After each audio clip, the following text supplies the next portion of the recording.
Good morning, everyone. If we could just take our seats. I'd like to thank everyone for joining us today for this 2022 U.S.-Korea Standards Forum. My name is Joseph Tretler, and in addition to my role as ANSI Vice President for International Policy, I have the honor today of being your MC. On behalf of ANSI senior leadership, the staff, and membership, I want to extend a very warm welcome to everyone who's joining us today, including our honored guest, Mr. Sang-Hoon Lee, who is the administrator of CATS in Korea. And I'd like to welcome all the other many officials and expert technical speakers who are joining us today, and many of whom traveled here from Korea to be with us. We're pleased to be hosting this forum again, co-hosting with CATS, the Korean Agency for Technology and Standards. This year we've organized the event as a hybrid event with participation here in the room by our distinguished guests from Korea, as well as many US attendees. We have over 50 people registered in person today, and we have over 50 others joining us online. So welcome to everyone. Before we get going, I'd like to cover just a few housekeeping items. First, language interpretation is available. You should all have a headset in front of you in the room. It will allow you to switch between the English channel and the Korean language channel. English is on channel 1 and Korean on channel 2. For those on the Zoom today, you may select either English or Korean from the interpretation channels, which are included at the menu at the bottom of your viewing screen. Finally, this hybrid event will be recorded and will be posted online and available for viewing after the event.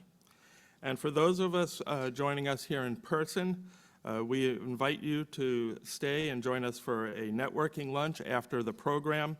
Staff will be available to direct you and point you in the right direction for the lunch later on. And now we're ready to start our program.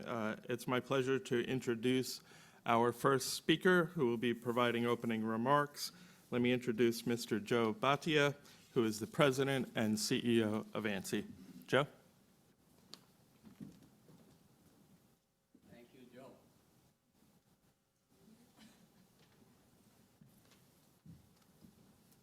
And just in case you were wondering, we have another Joe in our office. He's sitting right there.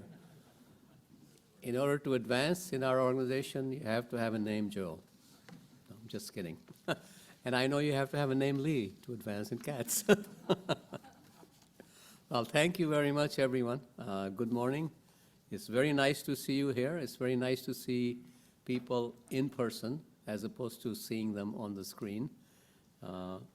Thanks for joining us today, both in person and online, and thank you also for those who are seeing us on the video screens.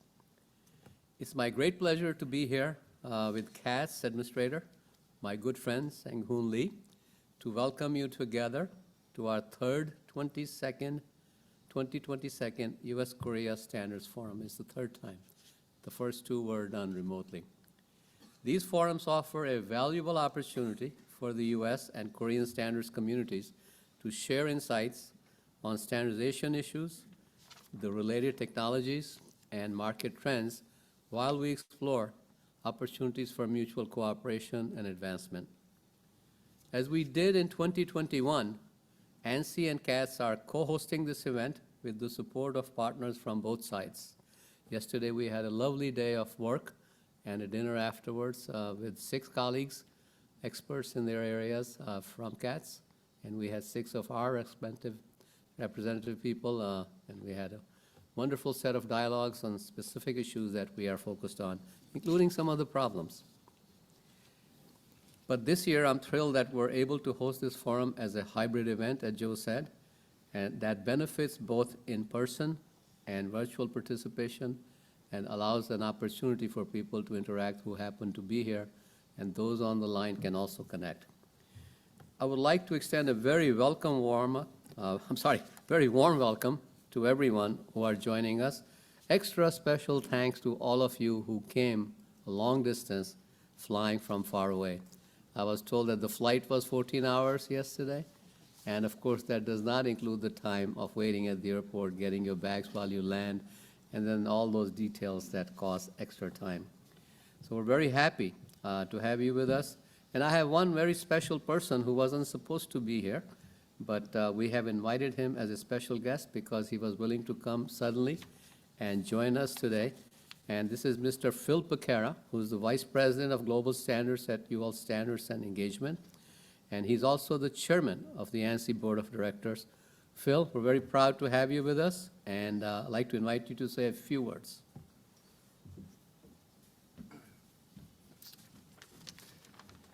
Thank you very much, Joe, and good morning to everyone, and good morning to my colleagues who are viewing this from Korea, where it's obviously evening time.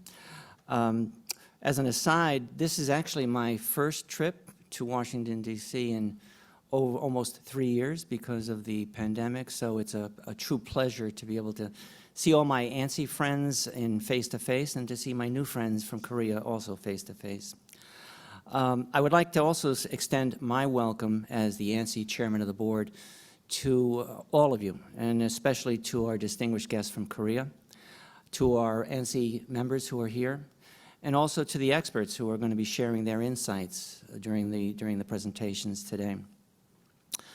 I had the pleasure of being able to speak at last year's Standards Forum. I think it was in December.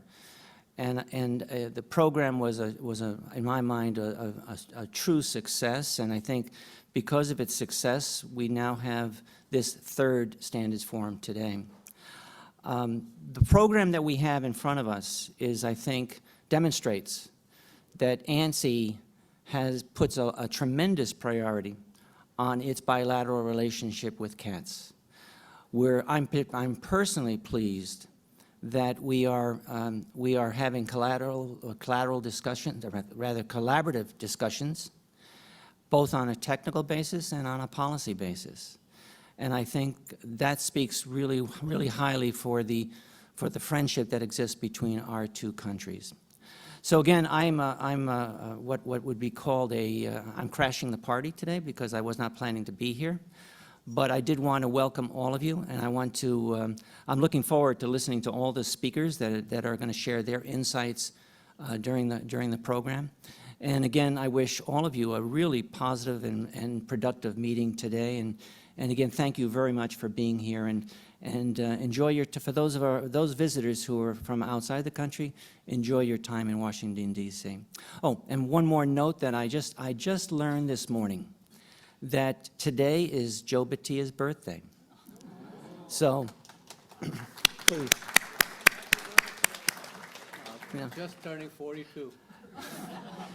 Joe has seen 42 more than once. So anyway, thank you very much. It's a pleasure to be here, and I look forward to the presentations today. Have a good meeting. Thank you very much, Phil. I just wanted to tell you, Phil has been a great colleague and participant in the standardization and international trade issues. He worked for many, many years at GE while I was working at UL, and we became friends as we became co-workers and spent a lot of time together, not only in U.S., but in various trips to various parts of the world, including Korea several times. So nice to have you guys back. So let me get back to the issues. As the coordinator of the U.S. private sector standardization system, and as the U.S. national standards body for ISO and IEC, which are the two largest conformity assessment as well as standardization organizations in the world, ANSI is committed to working with our counterparts around the world to fuel innovation and drive international trade. That's our key objective. And indeed, Korea is one of the United States' most important trading partners, with $127 billion of two-way trade in 2020, which is the latest data we have. I think during COVID periods, things got slowed and we don't have the numbers, but I'm sure they are much higher. So our two countries stand to benefit from enhanced cooperation on standards-related issues as well, because that's one thing we all specialize in that are here. With the tremendous growth of emerging and transformative technologies, the global standardization community faces new challenges and new opportunities are there for us as well. Standards and conformance solutions must respond and evolve faster than ever to meet the highly fast-growing needs. And as the technology deployment becomes more global, new competitors and a shift in balance of interest and participation and engagement also comes into play, and we have to be prepared to deal with those challenges as well.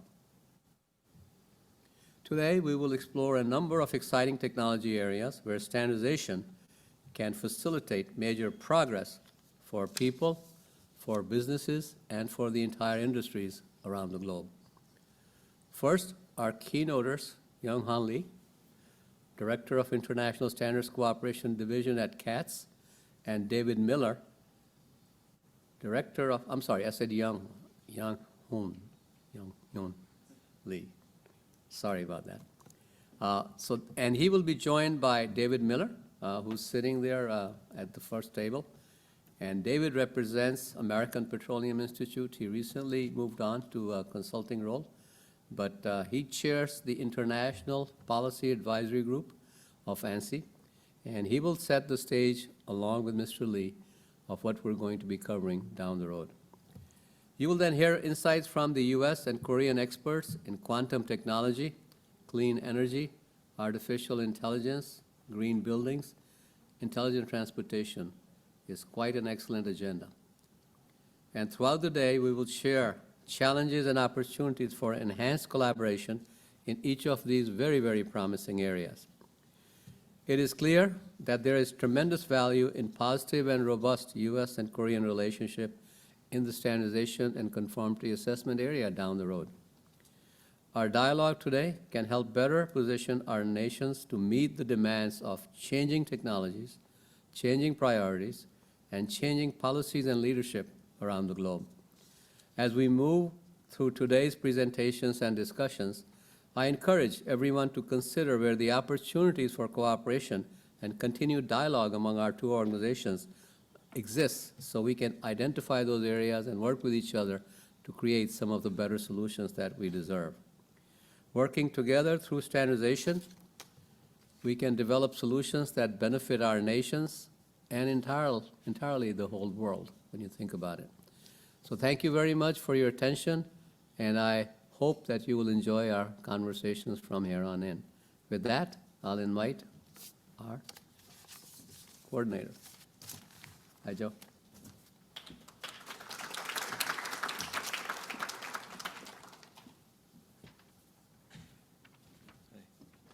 Thank you, Joe, for those remarks, and happy birthday. So next, it's my pleasure to introduce our good friend, Mr. Sang-Hoon Lee, the administrator of CATS, who will provide his opening remarks.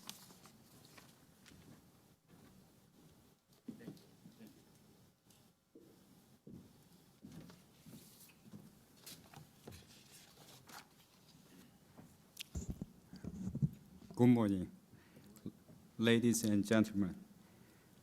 My name is Sang-Hoon Lee, the administrator of Korean Agency for Technology and Standard.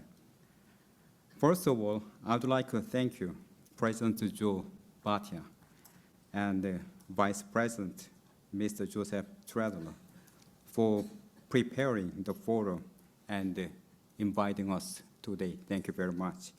And it is a very honor we have Mr. Philip Figueroa, Vice President of UL.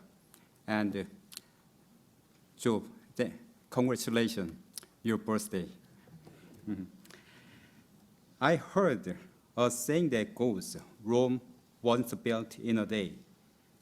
This has made me realize that Standard Forum may have started from small beginnings, but I'm certain that it will be linchpin for great achievement between the two countries. I also would like to express my gratitude to Mr. David Miller, who will be delivering the keynote speech, as well as all of our experts and participants who are here today. The world is currently facing an economic downturn due to global crises, such as climate change, COVID-19 pandemic, and the instability of a global supply chain. However, despite the global depression, the world is striving to develop emerging technologies, including AI, quantum computing, intelligent transportation system, semiconductors, and batteries. Not only standards are extremely important when it comes to promoting technology development, as they can be a foundation of high-tech industries, but they are also a key factor of establishing system among industries and connecting innovative technologies to strengthen industrial competitiveness. In addition, they are an important tool for ensuring the stability and reliability of a supply chain.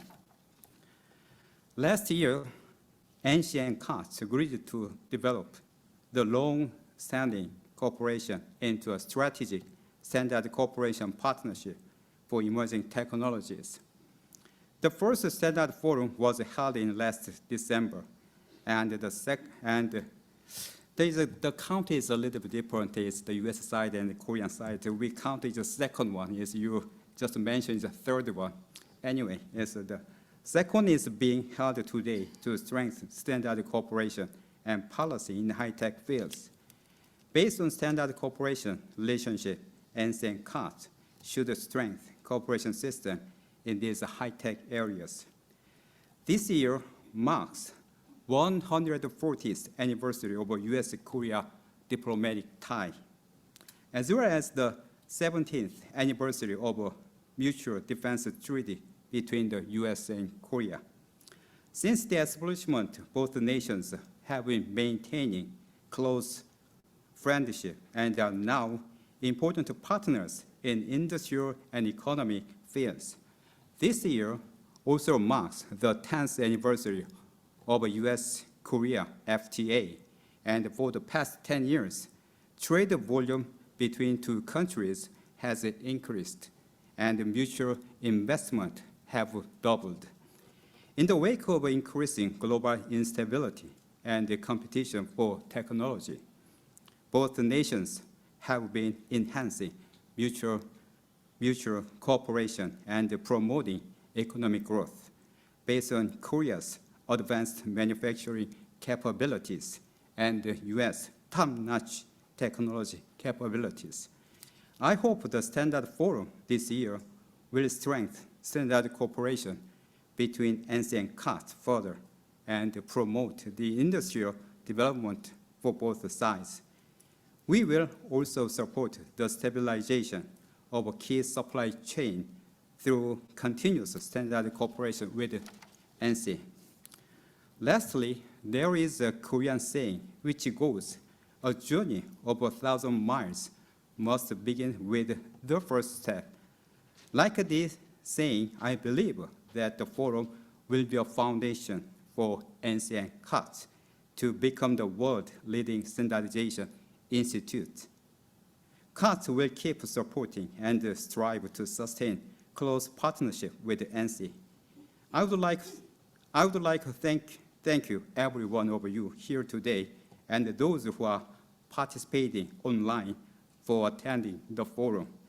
Please stay safe and healthy. Let's go together. Thank you very much.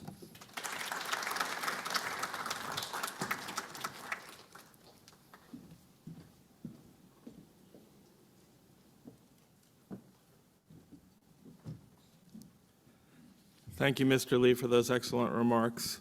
I think we also look forward to our growing partnership, and ANSI shares your vision for increased cooperation between our nations. I should note that this is the third U.S.-Korea forum, but only the second one that we've co-hosted. Korea hosted the very first forum, so if there's any confusion on how we're counting. But they've all been great events, and we look forward to them continuing. They end at 1 a.m. A little challenging with the time differences, but moving on with our program, we're now going to move into the section of our agenda where we'll hear from our keynote speakers. Our first keynote speaker is our colleague, from Korea, Ms. Young-hoon Lee. She is the Director of International Standards Cooperation Division for CATS. Please join me in welcoming Ms. Lee.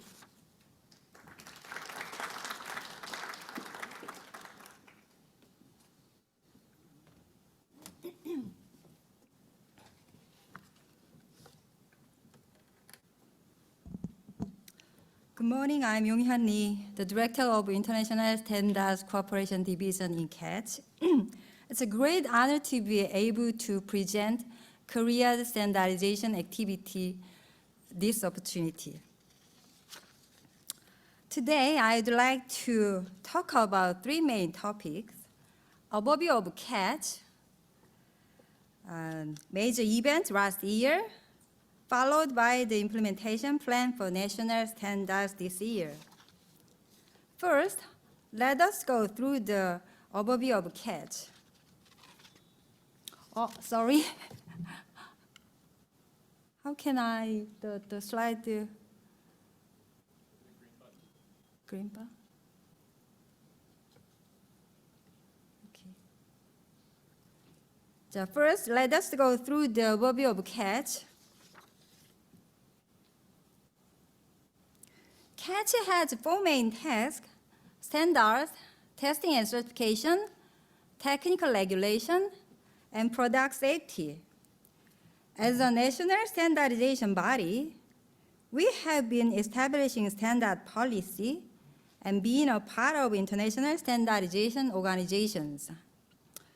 While improving the quality of people's lives, we promote testing and certification policy to minimize industrial risk and support companies through streamlining irrational technical regulations. Also, we manage product safety system in consumer and child product and electrical appliances to secure the public safety.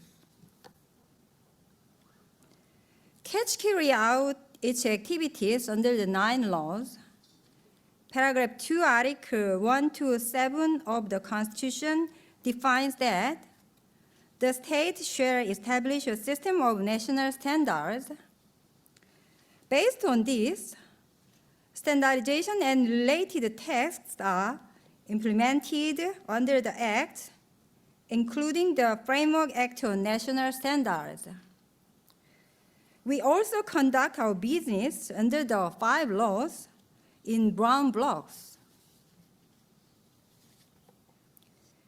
To operate the national standards system in a reasonable way, CAT reorganized and rationalized the standards in 2012 and has been managing national standards since 2013. As of last year, we maintained over 20,000 Korean standards, 3,032 newly published, 1,080 revised, 96 withdrawn, and 2,410 confirmed. If we look at the standards by sectors, electrical and electronic engineering account for 18%, 15.4% for mechanical engineering, 15% for chemistry, and 80.7% for information. These fields are the leading standards in Korean industry. Next, I would like to go over major events last year. First, we have new proposals of international standards. Last year, Korea contributed to adopting 80 new standards in total, 61 for ISO, 19 for IEC. If the working groups are divided by sections, information field takes up to 32%, followed by mechanics accounting for 16%. Also, 18% of electronic and electric sectors were part of the NWIP. Here are some major standardization events from last year. First, we celebrated the 60th anniversary of the Declaration of National Standards and announced the development strategy. We also established 2050 carbon neutral standardization strategy to support the carbon neutral future and service standardization strategy to improve the quality of future services. In addition, we signed agreement with the startups for product safety. And we strive to promote effective standards activities by strengthening cooperation for international and regional organizations and exchanging information. For example, we hosted the 16th International Standards Olympiad virtually last year to bring together future leaders of international standardization. And standards dialogues with US and Germany helped to maintain the cooperation. We also promoted standardization for emerging technologies, including autonomous vehicle and next generation display, by hosting an international conference and forum. Lastly, I would like to explain the implementation plan for national standards this year. CATS has been establishing and running fundamental plan for national standards for implementation every 5 years since 2000. We improved the maturity of standardization from first to third stage. As for the first stage, we established the Sustainable Standards Ecology until 2020. Last year, the fifth fundamental plan was established for the implementation of the economic transformation through digital standards. The main points for the fifth fundamental plan are as follows. With the vision of leading economic transformation through digital standards, we aim to establish standardization systems in market globalization, corporate innovation, public well-being, and innovative standardization. I would like to list the main tasks for each strategy. First, the main duties for expanding global markets are standardization for digital technology, national emerging technology, and low carbon technology.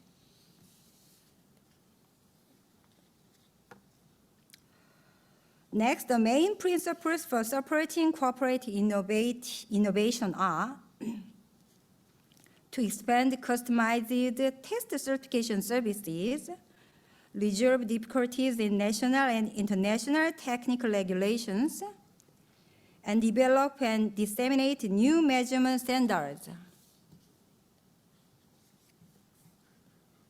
Third, the main objective for public well-being are standardization for life-related services, social safety services, and public and private data.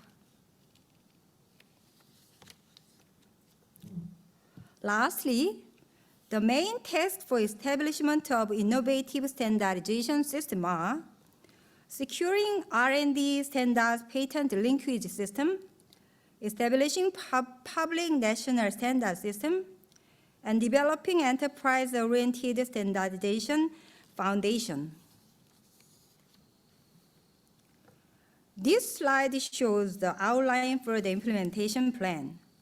To achieve the goal of meeting the global needs for standardization related to digital transformation and carbon neutrality, we plan to establish 4 major strategies as follows. We will expand global market, provide support to enterprise for testing and certification service, make life happier and better, and build an ecosystem for innovation.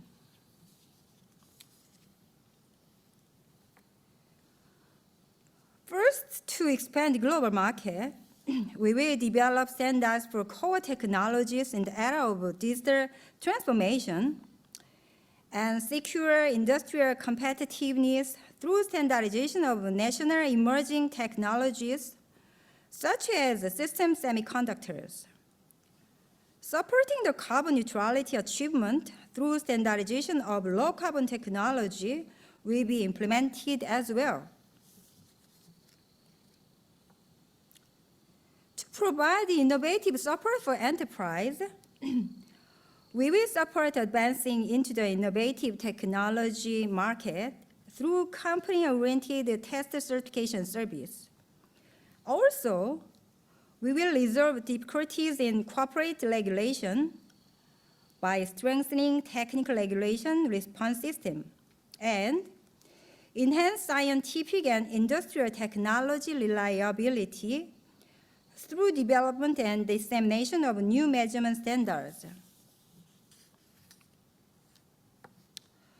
To make people's lives happier and better, we will expand convenience through standardization of life-related service, guarantee the public welfare through standardization of social safety services, and enhance life quality by standardization of public and private data.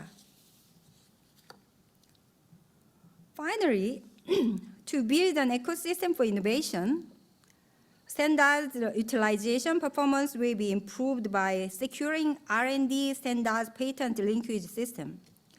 Also, we will respond to changes in the standards environment through establishment of a new network of national and international cooperative systems, and secure the long-term prosperity through establishment of sustainable standardization systems. That is all I have for you today. Once again, I'm honored to present Korea's standardization system and activities. If you have any questions, please send us this email on the screen, and we will be happy to provide more detail for your inquiry. Thank you.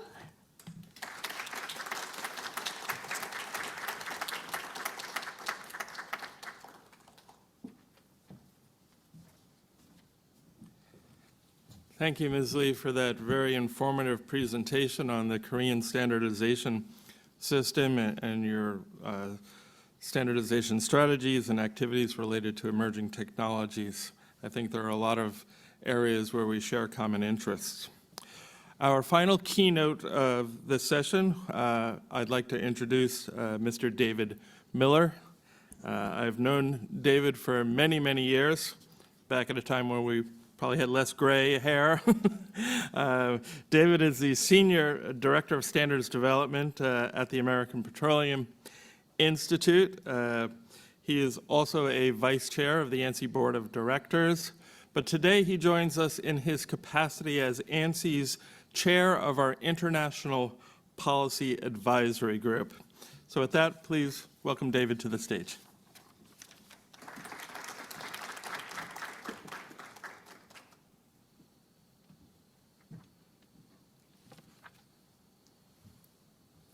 Yes, well, thank you very much, Joseph, and you'll notice it's an older picture of me, which has a bit more hair, so I haven't chosen to change that. I would also like to welcome everyone to the 2022 U.S. Korean Standards Forum. As Joe mentioned, I'm David Miller. I now have a new title, Senior Advisor of the Global Industry Services Division of the American Petroleum Institute, or API. For those that don't know, API is the U.S. National Trade Association representing America's natural gas and petroleum industry. Our industry represents more than 11 million U.S. jobs and accounts for approximately 8% of U.S. GDP.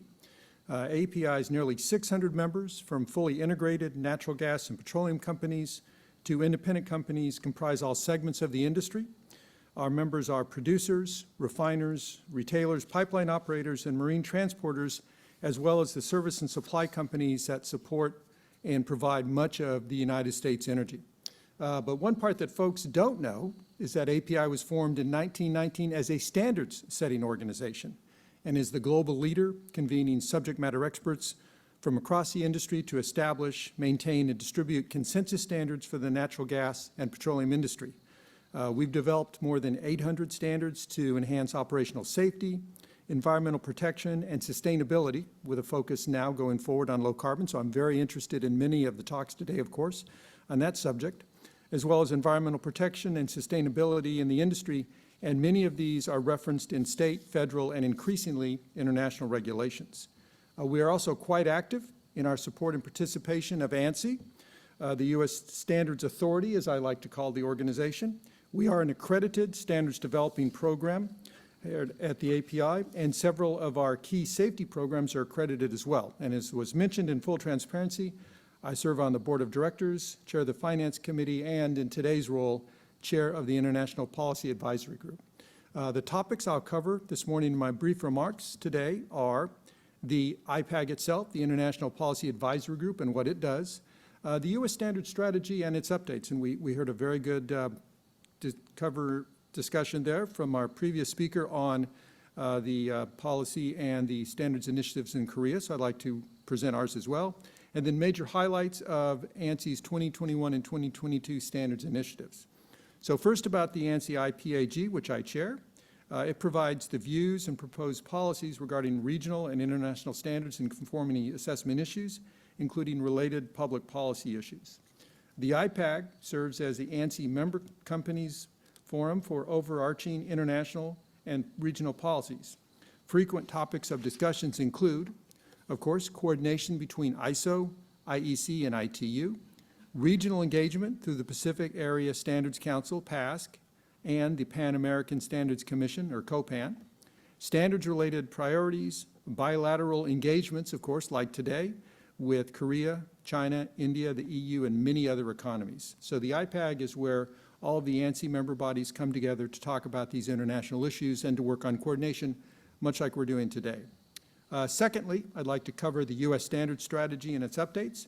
The U.S. Standards Strategy, and there is a link available that will be on the website, serves as a statement of purpose and ideals resulting from a reexamination of the principles and strategy that guide how the U.S. develops standards and participates in international standard-setting process. It provides a vision for the future of the U.S. standards system to support U.S. competitiveness, innovation, health, safety, and global trade. Following a 9-month revision involving broad stakeholder input and the analysis of comments from more than 30 companies, organizations, government agents, and individuals, ANSI published the 2020 edition of the U.S. Standards Strategy in January of 2021.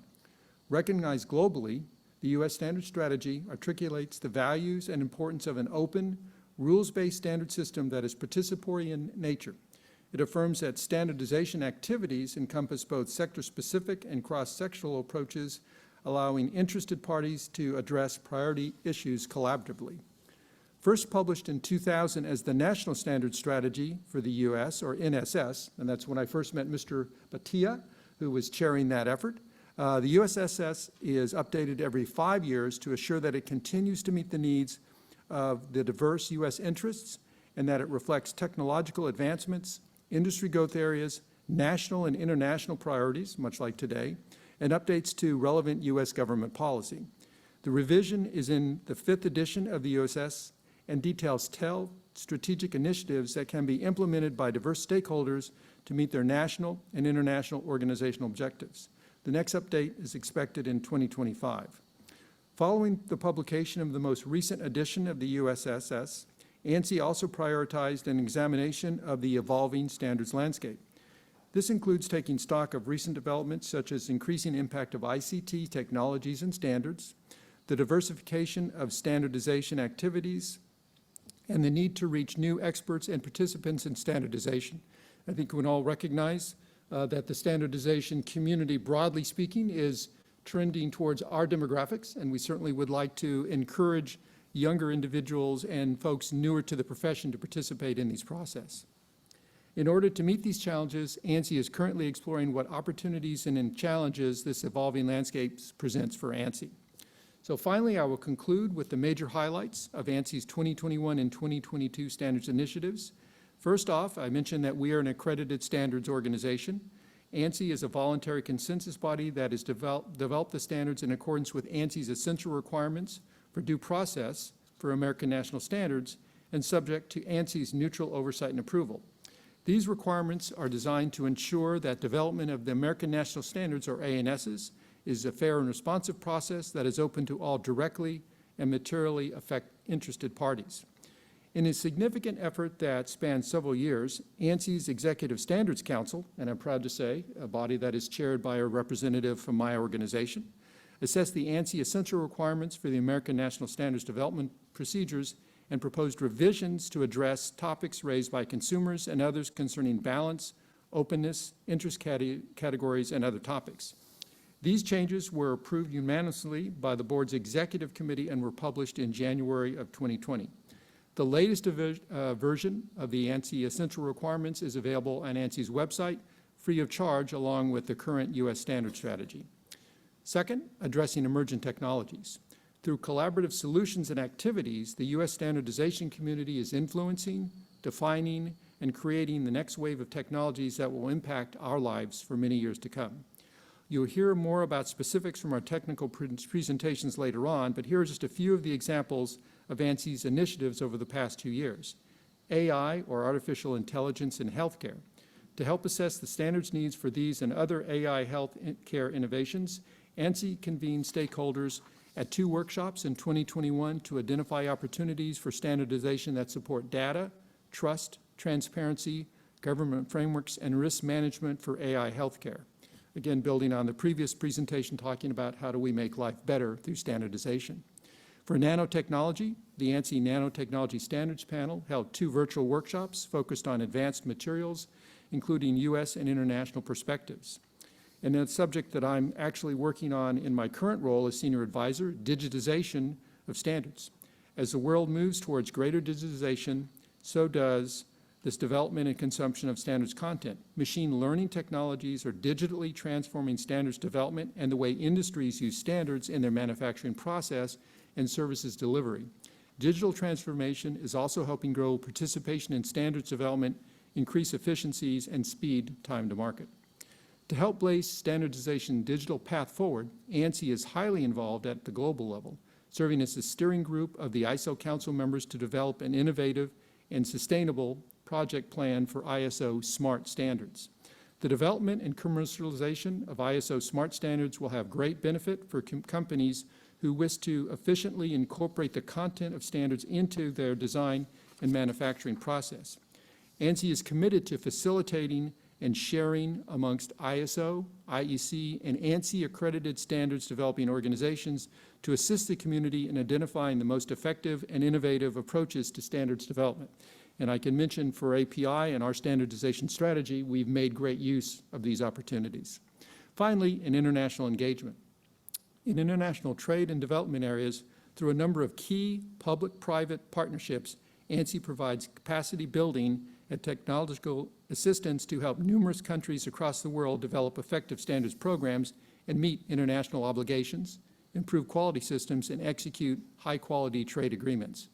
Working with partners in more than 15 countries and regions, these activities create long-term benefits for the U.S. and global communities alike, addressing standardization best practices, international trade commitments, and advancing U.S. industry market access. In 2021, 44 training workshops were held that reached more than 3,700 participants. In 2022, ANSI is on track to surpass last year with 48 training workshops, reaching more than 4,200 participants in 27 countries. I participated in a few of those last year, and yes, sometimes they are very late at night, but you need to be able to reach the folks when they're available. Through these activities, ANSI and its members are seeking to expand the capacity of all countries to engage actively in an international standard solution and activities that will shape our future. Finally, bilateral partnerships. The annual collaboration with Korea for this forum has been a key bilateral engagement opportunity for ANSI and its members for the past 3 years. Similarly, since COVID-19 pandemic prevented travel and in-person meetings, we have slowly started similar activities with our other bilateral partners. In June, ANSI co-hosted a standards stakeholder dialogue with high-level delegates from the Saudi Standards Metrology and Quality Organization, or SASO. This dialogue took place in advance of the U.S.-Saudi Commercial Work Plan launch between the U.S. Department of Commerce and the Saudi Ministry of Commerce, and provided an opportunity for the U.S. private stakeholders to provide input into this strategic governance for government dialogue. In May, ANSI joined the U.S.-EU Trade and Technology Council Working Group 1, on standards for a stakeholder session. ANSI staff and its members shared perspectives with U.S. and EU government on priorities for the working group, which, like today's forum, is also focused on emerging technologies. This concludes my brief remarks, and again, thank you for attending and participating in the 2022 U.S.-Korean Standards Forum.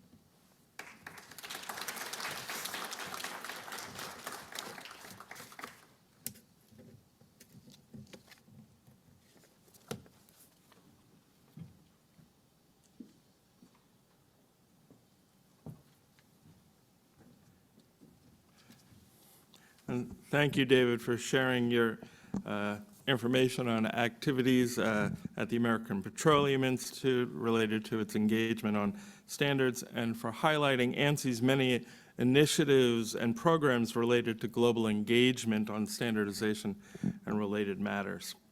We'll now be moving on to the next stage of our forum, and that is our technical presentations. The topics you will hear about all represent high priorities for industry in both Korea and the United States. ANSI and CATS have identified U.S. and Korean experts in 7 critical and emerging technology areas. Our first presentation will be on quantum technology standardization and the quantum technology standardization strategy in Korea, including IEC SEG 14. For this presentation, I'd like to invite our colleague, Mr. Seong-Soo Park, who is the Director of Quantum Technology R&D Center of ETRI in Korea.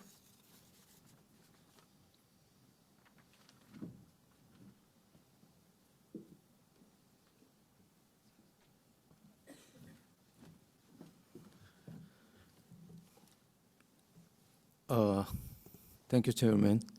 This is my greatest honor to present in the place near the White House.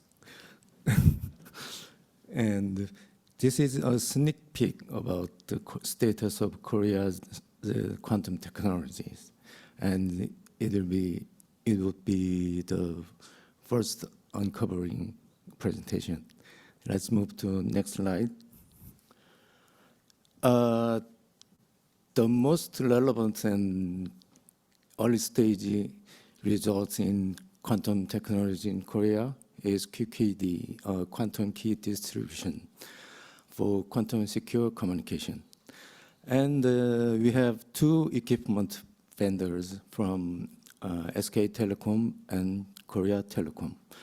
And the SK Telecom is the only manufacturer for quantum key distribution equipment until KT jumped in this area about 2 years ago. And the spec of the SK Telecom is the size of the equipment is ATCA, 90 inches, and 6U. And the operation clock is 125 megahertz, and secret key rate is over 10 kilobps at 50 kilometers. And QKD protocol, they have BB84 and decoy method. And the equipment from KT is also developed by KIST, one of the national lab in Korea.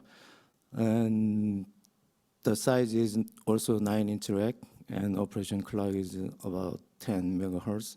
And quantum channel compensation is especially they have plug and play.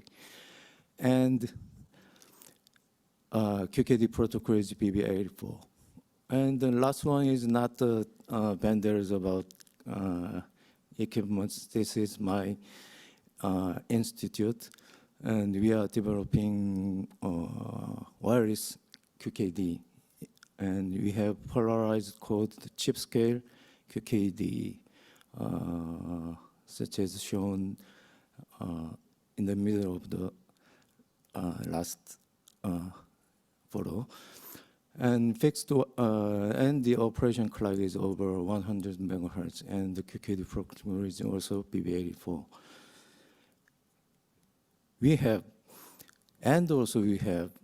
made a QKD network test bed over nationwide in Korea, and that will be built during 2022 for 3 years on core test network managed by NIA, and maintain operation for further 3 years by SK Broadband, Korea Telecom, and LG U+.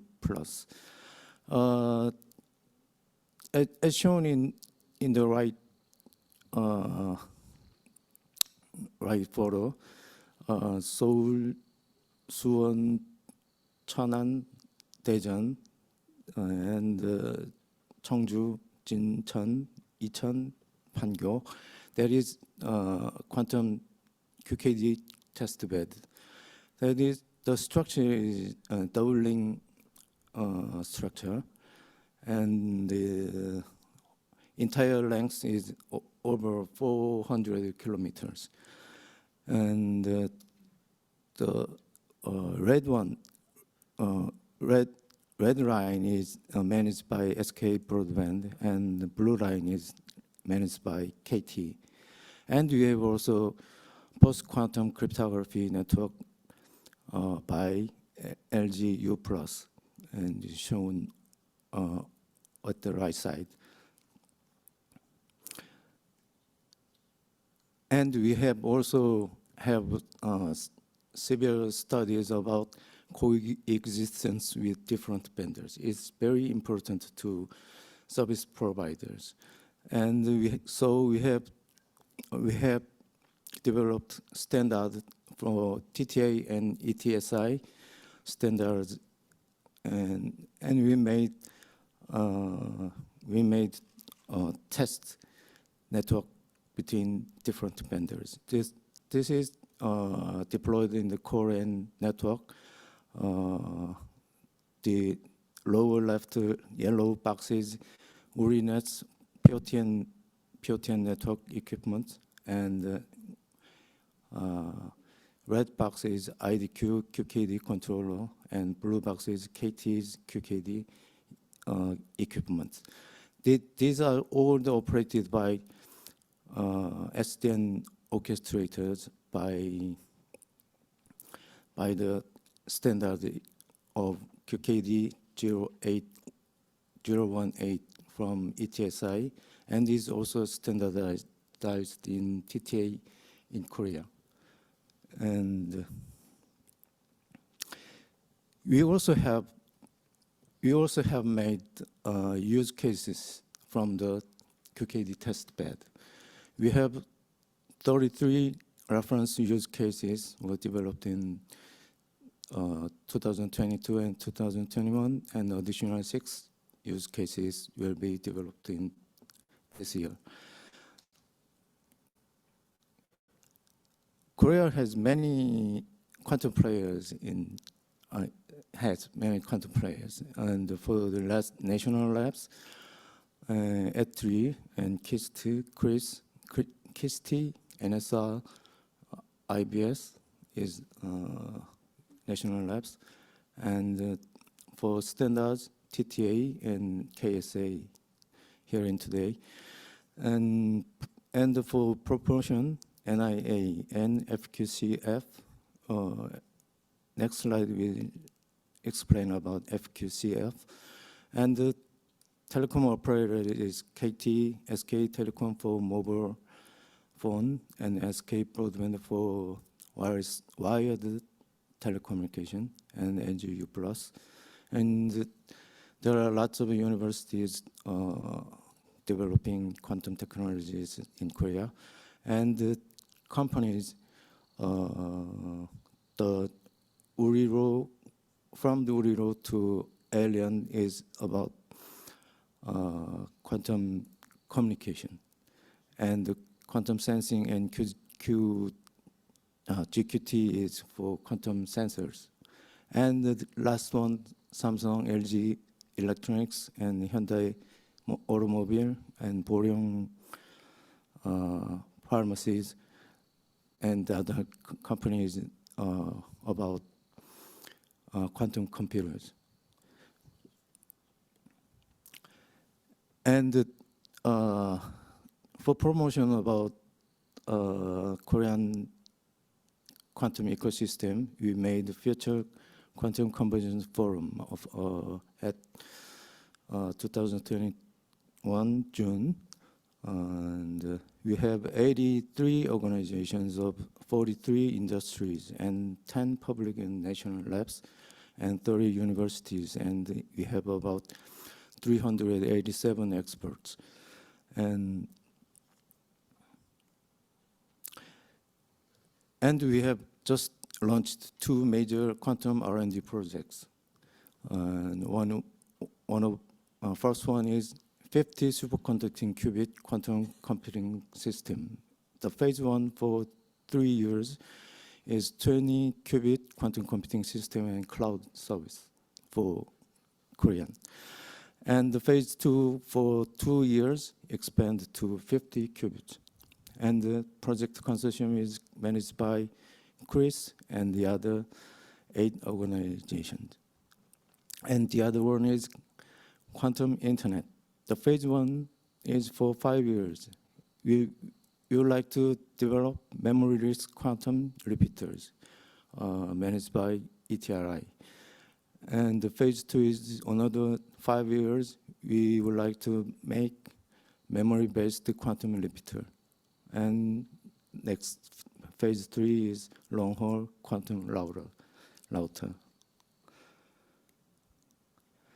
And Korea also experiences a lack of workforce. So we have made a program for quantum workforce program for till 2030, and for 180 PhDs. It is managed by Korea University and 8 universities and for national labs and many other companies. And the standard activities is well developed in QKD, in the QKD fields, and the upper left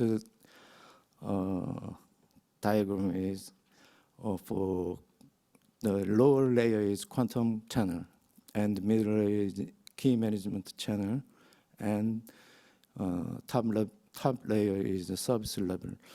And this is the future of the QKD network, and the key service is crucial for deploying and developing next stage of quantum key distribution. And we have, in the early stage of standardization, ETSI GSQKD is developed since 2008. And recently, ITO, Study Group 13, Future Network, and Study Group 17, Security, is developing documents about standardization of QKD networking. And for Korean, also making standard by, from TTA, Project Group 201 at Technical Committee 2 about communication network. And we have mirror standards of SE, and Korea's own QKD transport network function structures. And the TTA's Project Group 504 at TC5 about security. We have developed QKD BB84, and QKD security requirements are also standardized. And another SDRs in quantum technologies, many SDRs are involved in the quantum technologies. And SC and ITOs are explained before. They are concerned about quantum communication since 2008 or 2018. And ICs will be developed from this year. And the JTC1 is about quantum computing since 2018. And IEEE is concerned about quantum communication and computing since 2016 and 2018. And recently, IETF is involved in quantum communication for quantum internet since this year. And the TTA is, as I mentioned, is about quantum communication 2018. And the QHDC in the US is also developing quantum computing, communication, and sensors since last year. And the European Sensenelec is about to start quantum computing communication sensors since 2020. And IC's activity about quantum computing, quantum technologies. We have made white papers last year with Korean experts and other experts from the worldwide, especially NIST in US and Japan and Germany and China, also China. They made white papers. And recently, February 22, IC made SEG-14 about quantum technologies. The scope is investigating need of standard and what technology capability and application will be used, and the investigate current technologies and engage all the experts for this analyzing.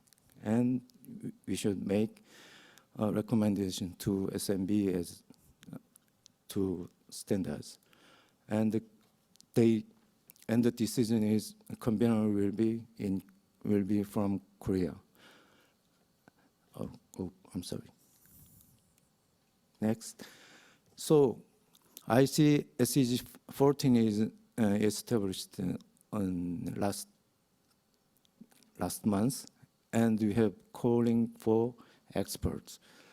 And SEG-14 is fully opened to all the experts from other SDRs, as well as ISO members. And we'll contact all the SEG-14 members on late August to begin the discussion. This is my last slide, and thank you. Is there any question? Email me at the address. Thank you very much.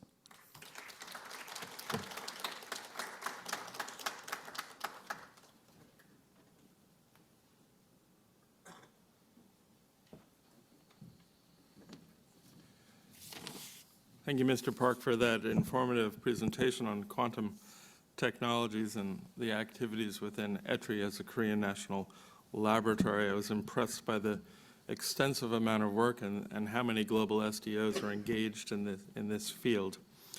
Our next presentation, I think, will be equally interesting, and we will have a presentation on clean energy through UL standards, a pathway to net zero.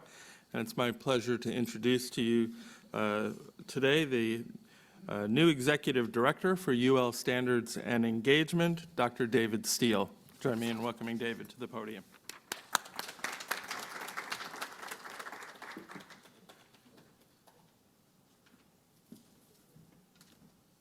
Good morning, everyone. Let me first of all thank ANSI and everyone called Joe for arranging this great event. And let me also say welcome to Administrator Lee and his delegation. Korea was my home for 12 years, so I'm particularly happy to see this alliance in standards between the two countries. So great to see you here and have you here. So that's a very old picture of me. But let me talk about clean energy, as you heard. And first of all, it's just to introduce what's very recently happened at UL. So I think many of you will know Underwriters Laboratories, or UL, for its 128-year history in safety. But just on June 27th of this year, we announced that going forward, we will be 3 distinct organizations. So UL Research Institutes is a nonprofit focused on research in areas of safety, security, and sustainability. UL Standards and Engagement is a nonprofit focused on standards and advocacy. And UL Solutions is a for-profit business working with clients across all different industries to help them with their transformations around security, safety, and sustainability. So those 3 entities, quite distinct, legally separate, but with a shared mission of making the world a safer place. And so I have been on board at UL Standards and Engagement for just 3 months now. As I said, it's a new nonprofit organization that is a standards development organization operating globally. Now, our history in standards goes back to 1903. The very first standard, I don't know if Joe and Phil were there for it. Joe was a tin-clad fire door, and it's still an active standard in our library. We have close to 1,700 documents in the library of our standards and other findings. We now have a network around the world so that we're trying to have impact there, and we're building out our advocacy to complement the standards work. The engagement side is a new capability that we're building so that we can actually advocate in areas of safety to make the world a safer place. And most importantly, we have partnerships and MOUs around the world to actually bring into effect those changes. Now, I will say I saw on the agenda there is a break after me, so I'm sure Phil wants me just to go quick, so let's speed up here. First observation, though, unpredictable extreme weather is becoming a norm. I think those of you who followed the news from Korea have seen just the terrible flooding that's taken place the last few days, and our thoughts are with the Korean people as they recover from that. But you'll see here headlines back in the summer, extreme energy use, and we're running the risk of a vicious cycle of climate change leading to greater and greater energy use, leading to further climate change. There had been some hope that the reduced economic activity during the COVID-19 pandemic might somehow reduce this trend, but really all the indications are we're going to be back on track, unfortunately. So this is the big picture after COVID-19. CO2 concentration continues on the rise despite the sort of slowdown in 2020. Predictions for global temperature change, although the hope was perhaps to halt it at 1.5 degree increases, looks like it might well go towards a 1.8 degree temperature increase. And when we look at emissions, largely coming from the energy sector, so it was great to hear about API's work and views on how we can help with that energy transition. So the message here, no room for complacency. But then what are some of the challenges? Well, we also heard this from Administrator Lee earlier about the current energy challenges in the world. This balance between energy security, environmental sustainability, and energy equity. It's been a big push to try and ensure greater environmental sustainability, but that's under pressure now from considerations of energy security and others. So each country making these decisions about their energy production. And we've seen predictions from the IEA that it would take $4 trillion every year to achieve the net zero goal. So everyone now is focused on how we can get this path to clean energy. But there are some common challenges. First of all is technical. How do we bridge the reliability and continuous availability challenges? Secondly, and very important for us at UL, is how do we ensure safety in this path to net zero? Energy efficiency and interoperability are also big challenges. We see financial challenges. How can we get projects that have real bankable status? How can we commercialize quicker? And then finally, public perception. So new technologies, concerns about safety, how can we bridge those? So the need is very clear, but so are the challenges.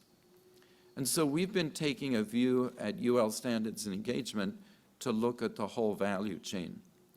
So that means going all the way from clean energy generation to distribution and transmission to absolutely key new elements around energy storage systems, transportation, and then a consideration about the circular economy with these devices that we're going to be producing. So let me say a little about how UL Standards are supporting that value chain. And we look first at clean energy generation. And we have built a number of standards here to ensure the safe rollout of photovoltaic or solar installations as well as wind. We then look to distribution. Again, we have a number of UL safety standards here, helping industries think about the safe rollout of these new technologies. Energy storage systems, really critical as we build out these clean energy systems. Electric vehicles, we have a number of UL standards that have been recently developed there. And then finally, as we consider the circular economy, we have UL 1974, which is about battery repurposing. So trying to ensure that our standards are effective in driving safer outcomes throughout the supply chain of clean energy. And this is where it gets back to a topic very close to ANSI's heart about the consensus process here, independent stakeholders through an open and rigorous process with balanced representation. That's really at the heart of our standards development process. So on the one hand, we want to emphasize safety and health because these help the public have confidence in these technologies. Oftentimes, these standards make their way into regulatory outcomes and build the resilience of infrastructure. But we also want to facilitate innovation. I think that's always the flip side of standards work, is how do we facilitate innovation, just like we heard on the quantum side from the last speaker, standards and innovation so closely linked.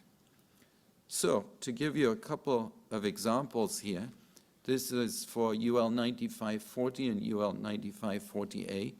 These are critical standards for battery energy storage systems.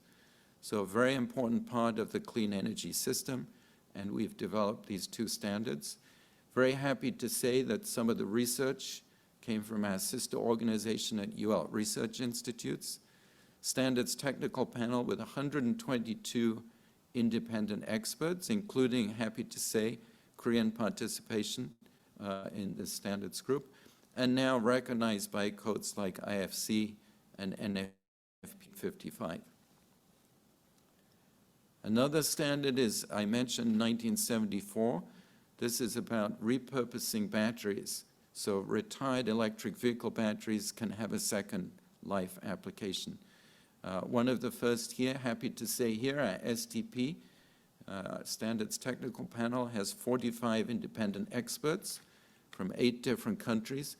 And a little plug, would love to have Korean stakeholders participating in this STP.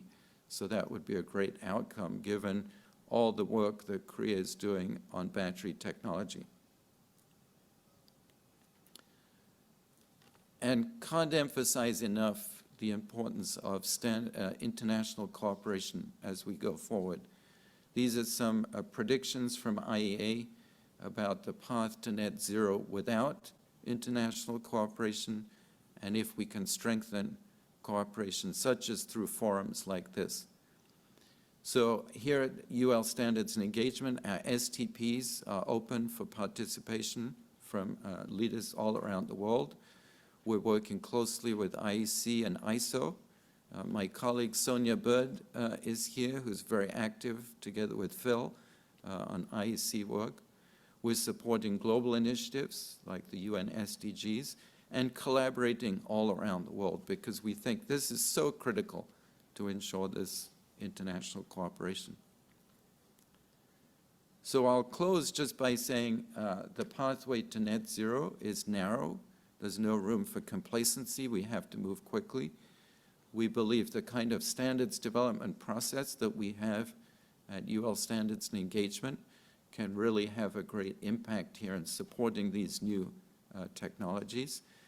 And just 2 months in to our new identity as UL Standards and Engagement, we still want to build on our trusted brand of 130 years to 128 years, two more years to go, so that we can have even greater impact in making the world a safer place. So with that, I'll say thank you and 감사합니다.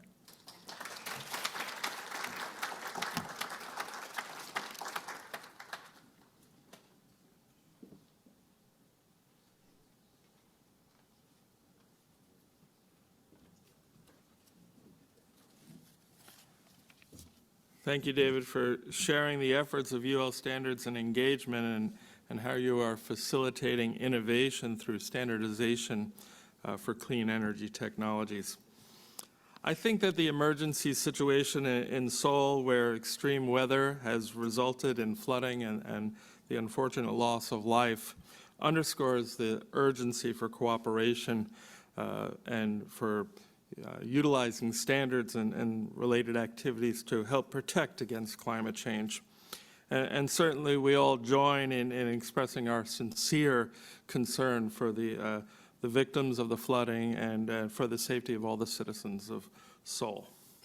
So at this time, before hearing from the rest of our technical speakers, today we would like to take a brief 15-minute break. Please enjoy some coffee and tea. We will, I think we're on schedule, so we can return right at 10 o'clock at the top of the hour.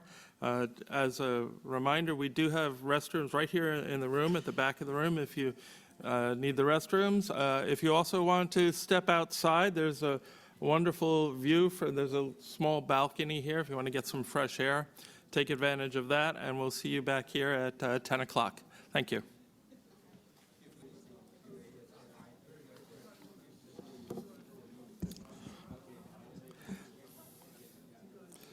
Well, welcome back, everyone. As always, these breaks go by way too quickly, I know, but as a reminder, we'll have plenty of opportunity for networking later on during our luncheon. So if I might ask everybody to please take your seats and we'll get started again. So we're going to be continuing now with our technical presentations. Next up, we will hear from a Korean speaker about Korean Carbon Neutrality 2050, their roadmap and relevant standards and policies. For this presentation, it's my pleasure to welcome to the stage Ms. Hee-Young Kim from the Net Zero National Standards Coordinator of CATS. Ms. Yim?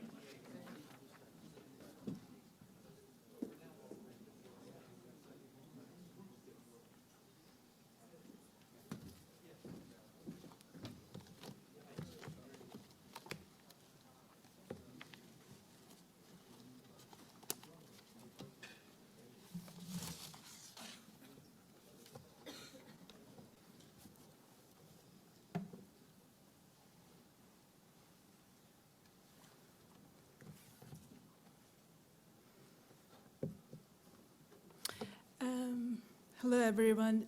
It's my honor as well to be here to present Korea's carbon neutrality standardization strategy. Last year, February, the CATS established the Council for Carbon Neutrality Standardization Strategy, and various experts of Industry Economic Cooperation established the strategies for carbon neutrality standardization, which support carbon neutrality policy enforcement and various technology development for the national 2050 carbon neutrality realization and also 2030, the nationally determined contribution achievement. Now, I would like to present carbon neutrality standardization strategy of Republic of Korea. These are the contents of this presentation. This slide shows the Korean greenhouse gas emission and trends. And the emission had been increasing steadily until 2018 and started to decrease since then.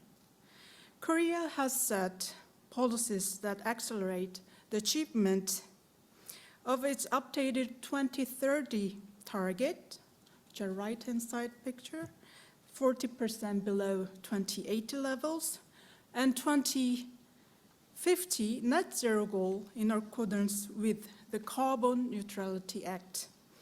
The act was enacted in September 21st with the aim of strengthening both mitigation and adaptation measures. The key pillars of the act include climate impact assessment, climate responsive budgeting, and emission trading schemes and adaptation measures for the climate crisis and designation of special areas and establishment of support centers for the just transition. The act serves as a legislative basis for the economic and social transition that will ultimately enable the Republic of Korea to achieve its NDC. This is the promotion background of the carbon neutrality standardization. Last year, February, about 130 countries around the world committed carbon neutrality, and about 200 participating countries adopted the Glasgow Climate Pact in COP26. As Korea has also committed the 2050 carbon neutrality, based on the core investment, it has established the industrial and energy R&D strategy for carbon neutrality based on the core investment areas and top 10 core technology development strategies for implementing the carbon neutrality scenario. Increase of the requirement to fulfill carbon neutrality by enterprises due to the upward adjustment of carbon reduction targets in many countries around the world, the strengthening of environmental regulations in the development countries. Therefore, our companies should, in the long run, first declare carbon neutrality and calculate carbon emission by each product, and need to make plans to accomplish and monitor this. Also, the feasibility assessment and verification report of certificate related to carbon neutrality of our companies should be commonly used in the global market. Standard will be the core tool for these series of processes. Our more than 60 companies in Korea committed carbon neutrality. Those companies would like to have a concrete carbon neutrality management plan along with international standards. Now this slide shows the global standardization trend analysis related to carbon neutrality. We have selected core theses which are closely related to carbon neutrality in ISO and IEC global standardization activity such as carbon footprint, green finance, renewable energy, fuel cells, etc., is actively progressed. Now, new technology committee work groups such as circular economy for new standard development is also being steadily organized. Currently, 46 Korean experts are actively working as the leadership in these technical committees. This slide shows the number of global standard development in the field of carbon neutrality since 2010. The number is on the steady rise, and now the standard development is being progressed, and the suggestion for carbon neutrality standard is increasing rapidly. According to the promotion background in global standardization trend, we need medium and long-term standard development and domestic infrastructure for the realization of carbon neutrality. We need first global carbon neutrality implementation standard system establishment, such as carbon neutrality declaration or carbon emission calculation by its product. Second, shortening technology development period through the rapid introduction and dissemination of global standards in, for example, green hydrogen production system, wind power generations, etc. Third, establishing global consensus and active participation in the global standard development, as well as new domestic standards. Carbon neutrality global cooperation through domestic standards education, training, and expert support are also important. This is the outline of 2050 carbon neutrality standardization strategy under the vision of achievement of national carbon neutrality target and goals by active standardization and the goal of development key national standards and introducing global key standards and core certification items. We have developed 3 pillars of promotion strategy. First one is strengthening governance of standards in the carbon neutrality. Second one is development of national standards to accelerate the implementation of carbon reduction. Third one is laying foundation for the standardization of carbon neutrality.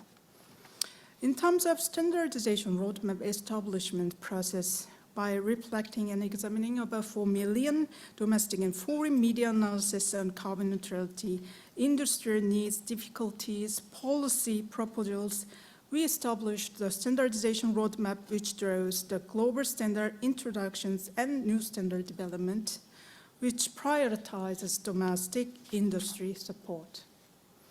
And we also visualized the roadmap as a puzzle for 2050 carbon neutrality. Strategy to solve a puzzle fast is firstly setting up the frame and secondly grouping with similar colors. The frame is the governance standards of carbon neutrality, and inside the frame we have defined 3 core themes to achieve carbon neutrality, which are material, in the sense of material circularity, and energy, and process emission decarbonization. And within each theme group, detailed technologies as elements are defined. And finally, carbon neutrality standardization category system has been set, including core industry sectors. From now on, the main details of 2050 carbon neutrality standardization strategy will be presented. This is reinforcement of carbon neutrality standardization governance part.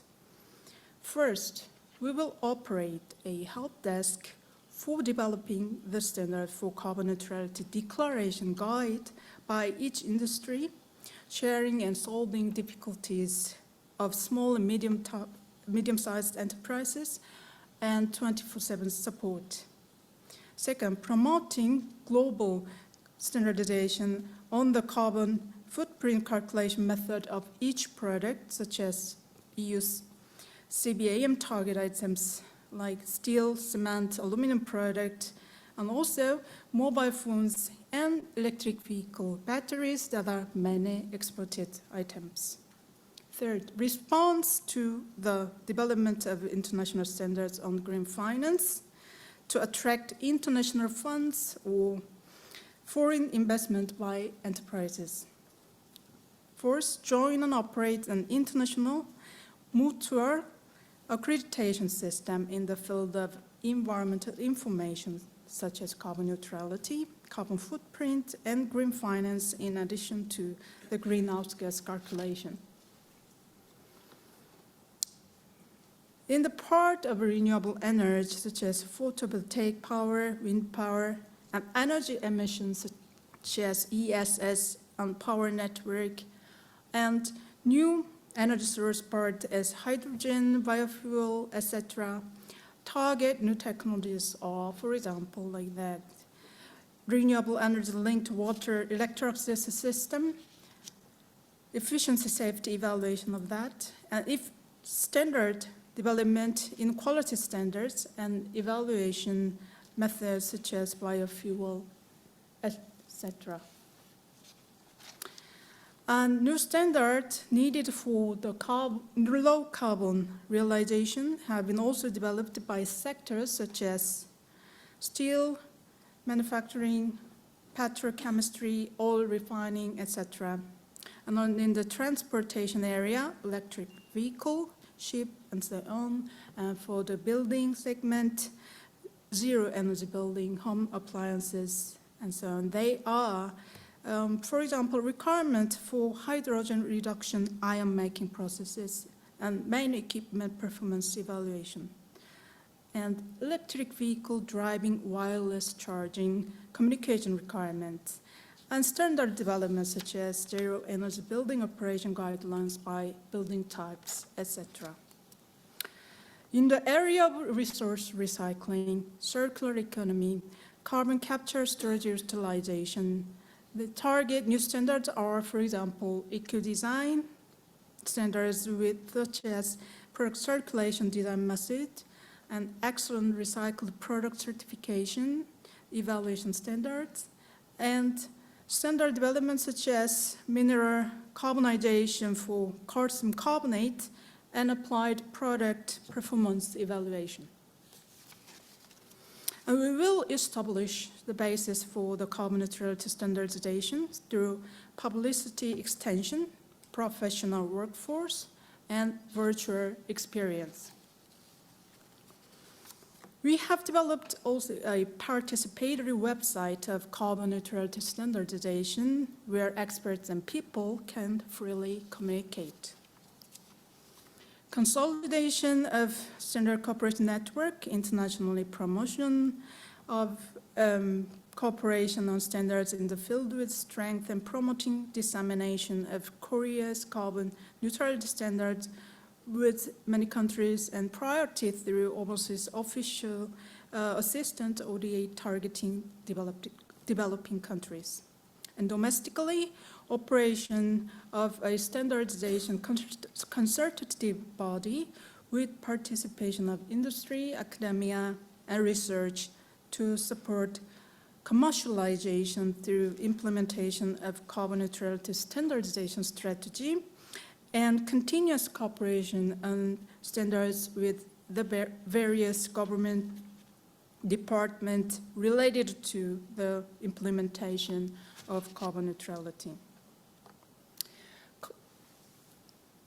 Carbon neutrality is a global challenge to convert industrial development passage until now, and we need to leadingly respond to the new change by securing low carbon technologies based on international cooperation. Therefore, I hope experts of industry, academia, research in the US and Korea are working closely together in order to implement our emphasis on our net zero goal through standardization fast and effectively. Thank you very much.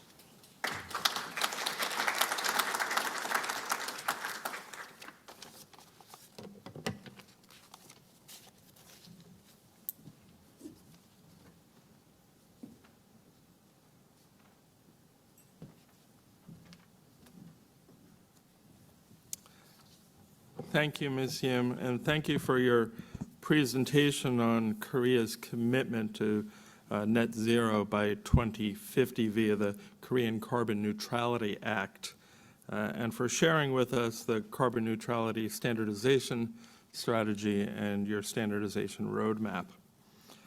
I hope everybody here is enjoying these presentations as much as I am. I find it both fascinating and very encouraging to see how our standards community is coming together to address these global challenges. I think it's also encouraging to see how much opportunity exists for cooperation between the U.S. and Korea. And so moving right along, our fourth presentation this morning covers another important topic, energy efficient and green buildings. For this presentation, it's my pleasure to invite to the podium Ms. Judy Zakreski. Judy is Vice President of Global Services for the International Code Council. Judy is very engaged in many of ANSI's global outreach initiatives, and so it's my pleasure to welcome her and to have her here with us again today. Thank you.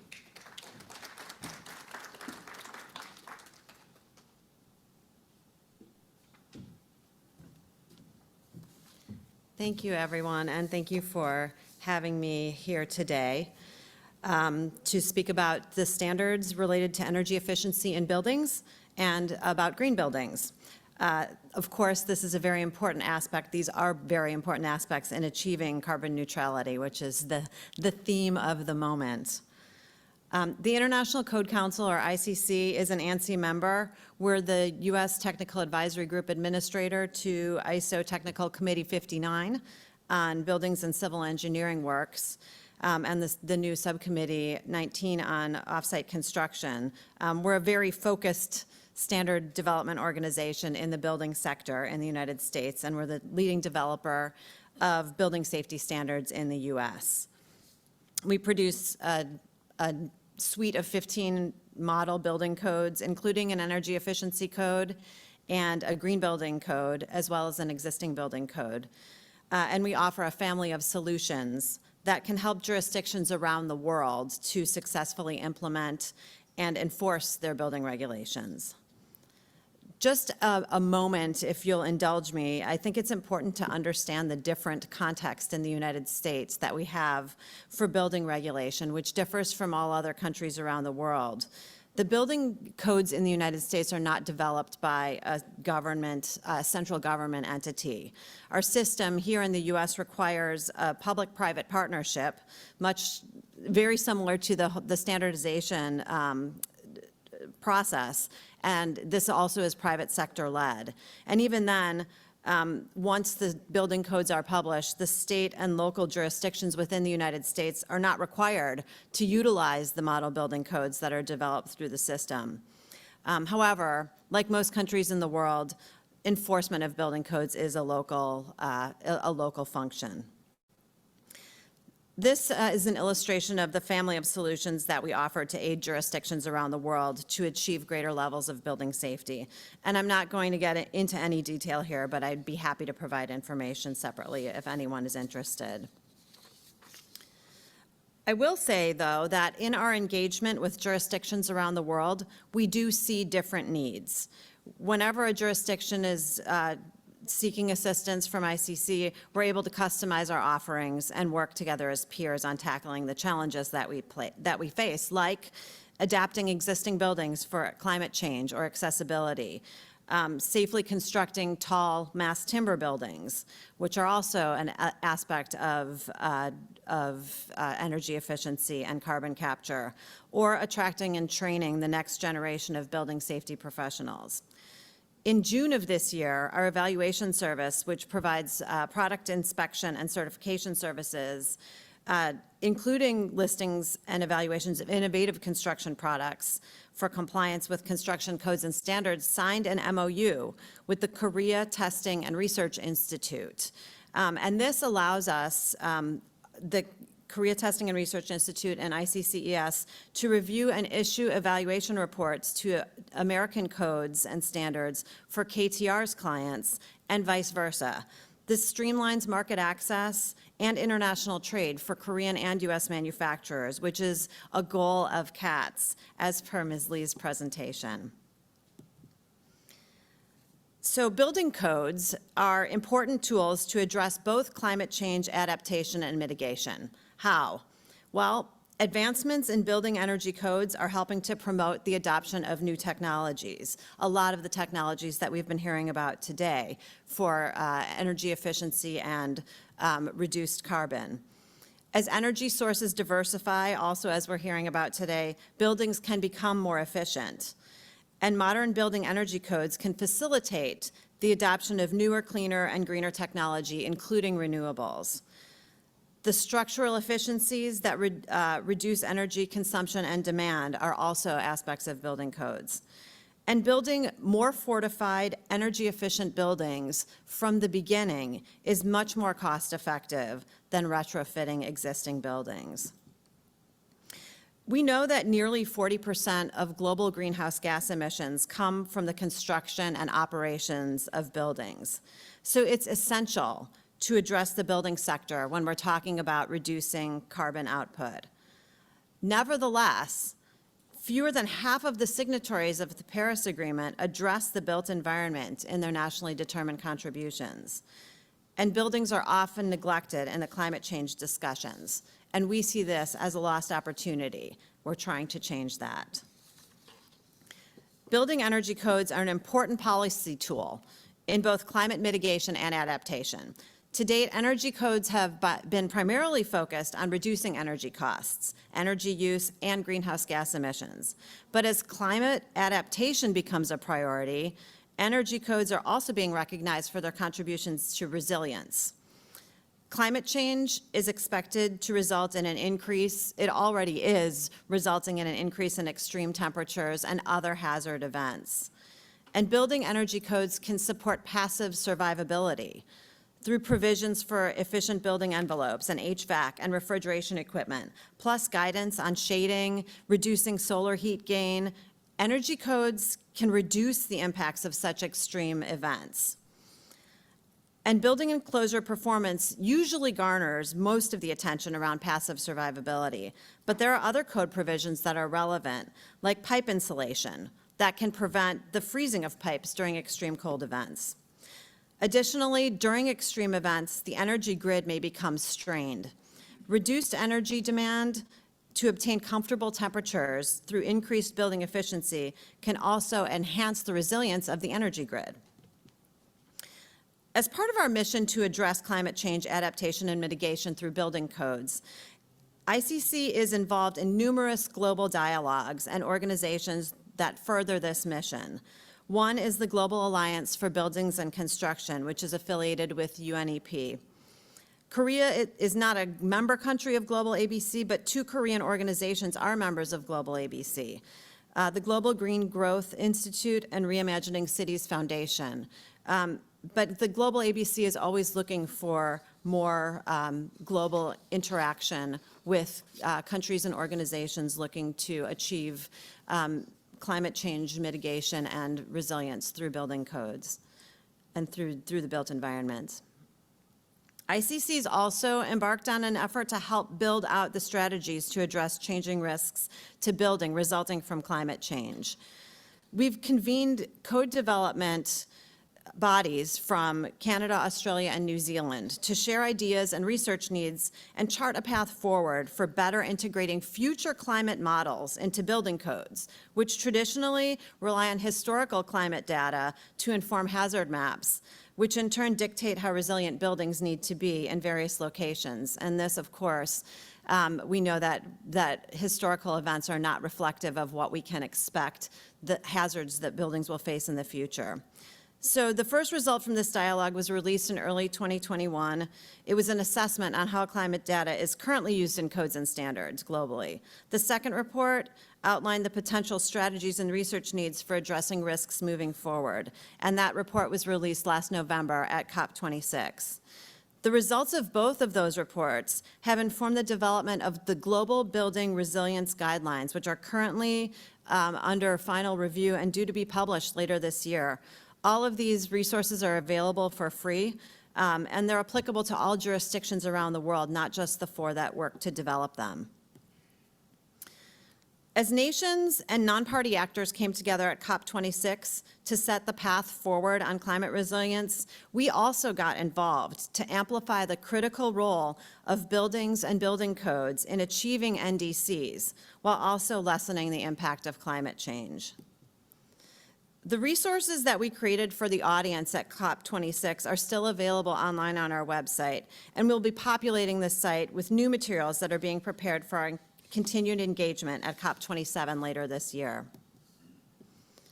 We're seeing more and more initiatives by national and local governments, as well as NGOs, to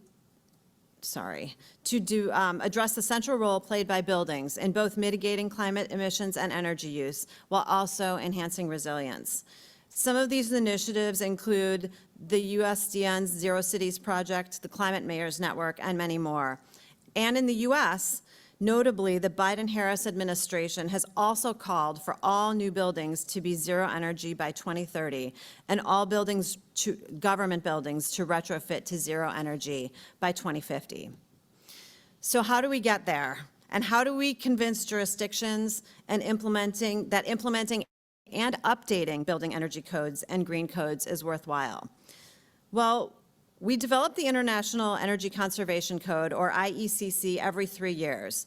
And we work with the Department of Energy's Pacific Northwest National Laboratory to produce studies that evaluate the effects of using modern energy codes in their building infrastructure. And these studies show that there's an energy savings improvement just in updating to the current code from a 3-year previous code, which saves homeowners an average of $2,300 over the life of a typical mortgage. So there's financial incentives as well.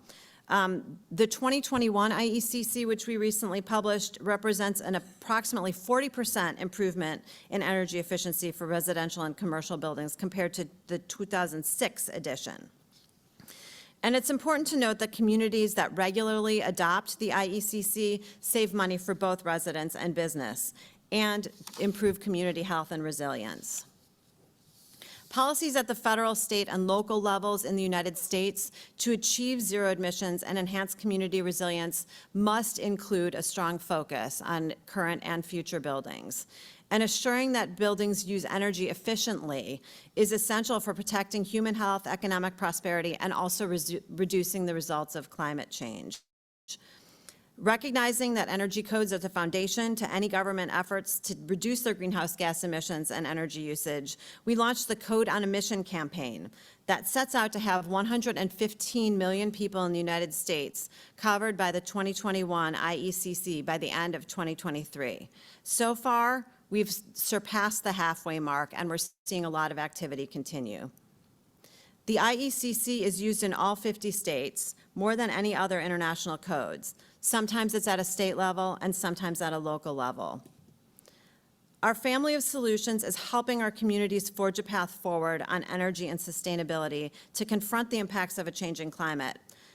And we recognize the essential role that our building codes and supporting resources play in realizing the energy efficiency and greenhouse gas reduction rules through a new framework that's pictured here. And under the new development framework for the IECC, we'll continue to push communities to achieve higher and higher levels of energy efficiency and resilience with each subsequent edition. In addition to the IECC also publishes the International Green Construction Code. There is an opportunity to utilize the pathway from energy efficiency to green buildings around the world, and to retrofit to green buildings, and to require new buildings to be constructed as green buildings. The IGCC is developed with the U.S. Green Building Council, ASHRAE, and the Illuminating Engineering Society, and it relies on ASHRAE Standard 189.1. It provides a pathway to LEED compliance, a pathway to net zero, and it's currently adopted or used in 13 states and the District of Columbia and by the General Services Administration and the U.S. Department of Defense. It's also used in Saudi Arabia and will be used as the basis for the Pakistan Green Building Code. The rest of these slides are here primarily to provide additional resources to all of you. There's too much material to review than I have time today, but I've included website links for you to use to find the additional information. This slide is just resources that we've identified for development. The electric vehicle resource is currently available for free online, and the others are under development.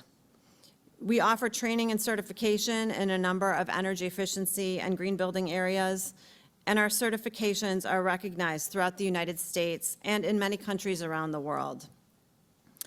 We've recently initiated work to develop a new international standard related to the measurement and verification of embodied carbon in buildings, which currently has, there is no common methodology for measuring and verifying embodied carbon in buildings. And the standard is going to be developed together with other global SDOs, including ASHRAE, Standards Australia, Standards New Zealand, as well as the World Building Council for Sustainable Development. The ICC Evaluation Services has also recently developed an acceptance criteria for low-carbon cements. And they've created, or they're accredited to provide environmental product declarations, or EPDs, which are sort of like a nutrition label for environmental impact or carbon output of a product, which is an important component for carbon neutrality declarations, as mentioned by Dr. Yim.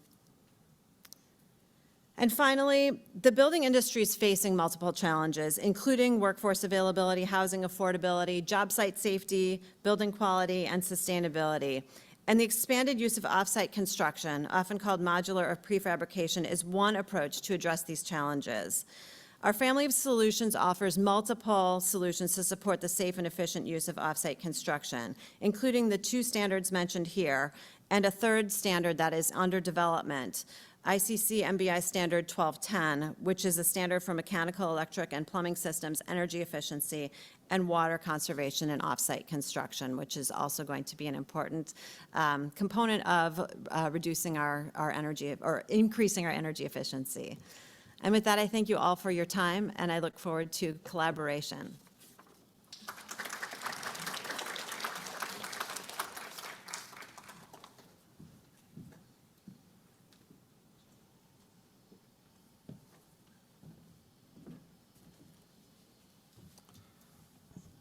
Thank you, Judy, for that excellent presentation on how codes can help us navigate climate change and the important work you're doing in supporting the Global Alliance for Building and Construction, as well as the work on global building resilience and energy efficiency and all of the other challenges that are facing the building and construction industry.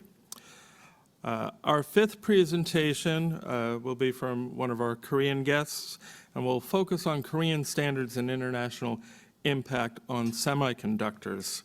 For this presentation, it's my pleasure to introduce Mr. Sung-Hoon Choa, who is a professor at the Seoul National University of Science and Technology. And he is going to share with us his experiences with IEC TC47 on semiconductor devices.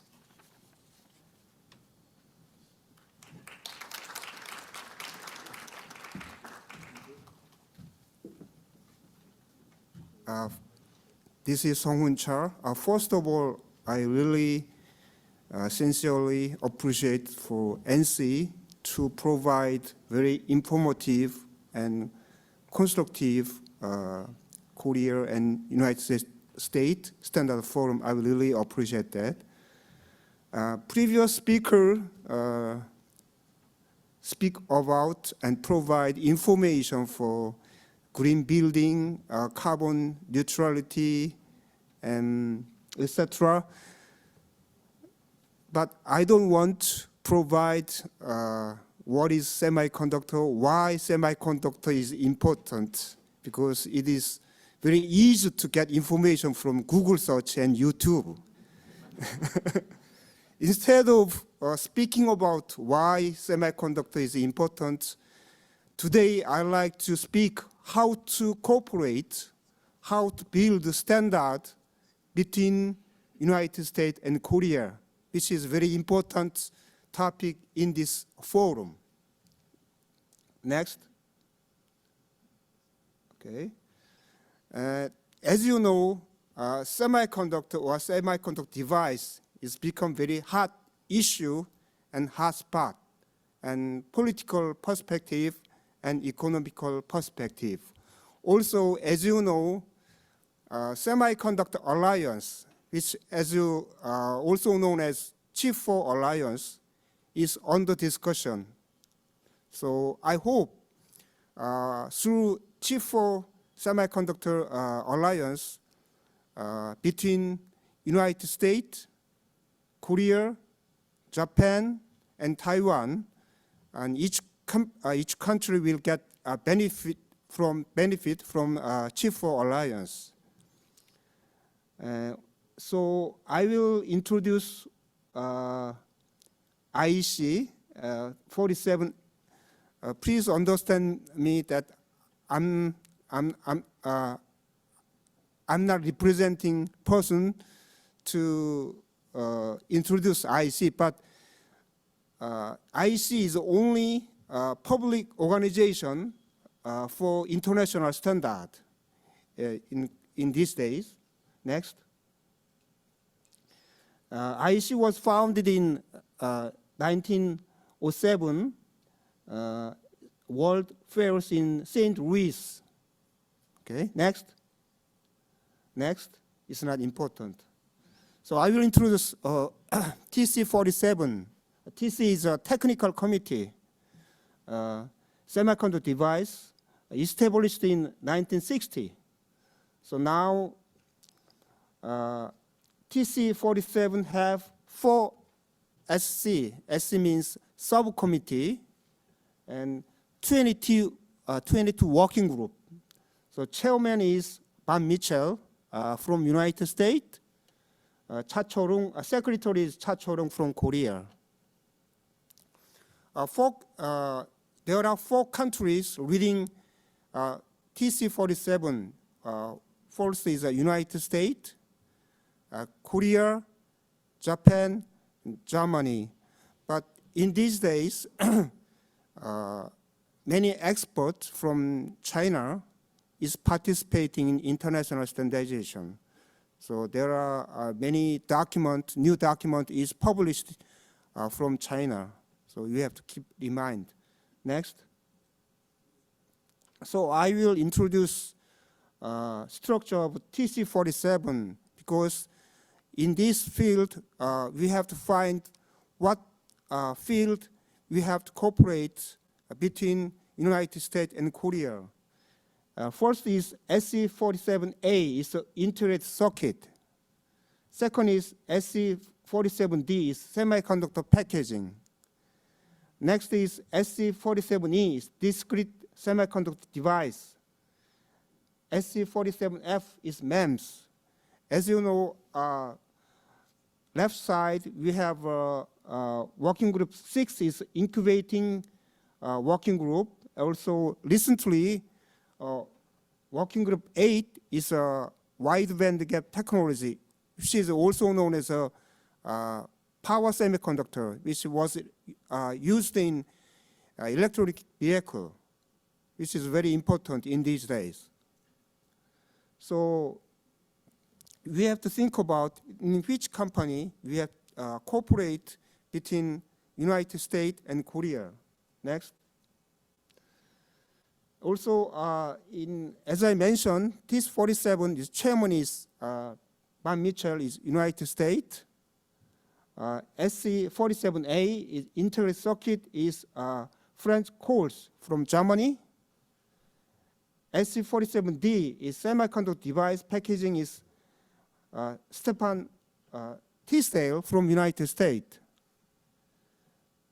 SC47E, discrete semiconductor device, Oshiba from Japan is a chairman. SC47F is a MEMS, is me, Sung-Hoon Cha is me, chairman is. So if you look at the structure of IEC, there are many room to cooperate. United States and Korea can work together and develop new standardization. Next. Duty of CAS and as the main working area also is we are leading in this field First is reliability of semiconductor. Also, semiconductor device for energy harvesting field. Also, we are reading the MEMS device also, and flexible and stretchable or bendable, it's conformal semiconductor device. Also, we are reading sensor device. Also, we are interested in EMC, electromagnetic compatibility. Next. As a main working area, we published almost 9 documents in Korea, flexible and stretchable semiconductor device. Next. Also, we are published, lead by Korea, almost 13 new documents, energy harvesting and wireless energy transfer semiconductor device. Next. So tomorrow we will have a detailed discussion for cooperation. The list of topics and speakers, first, smart sensor from Chungcheol Lee from KAIST, biosensor Jongmung Lee from Seoul Company, sensors from Mark Cantrell, Allegro Microsystems, cell power sensors, Cha-Cho Rung from KETI, power semiconductor and semiconductor packaging and semiconductor equipment from me. So as a first discussion topic, we decide a sensor which is more easy to organize or cooperate for in semiconductor device. Maybe I hope in next forum we can discuss more details about power semiconductor in other field. Okay, next.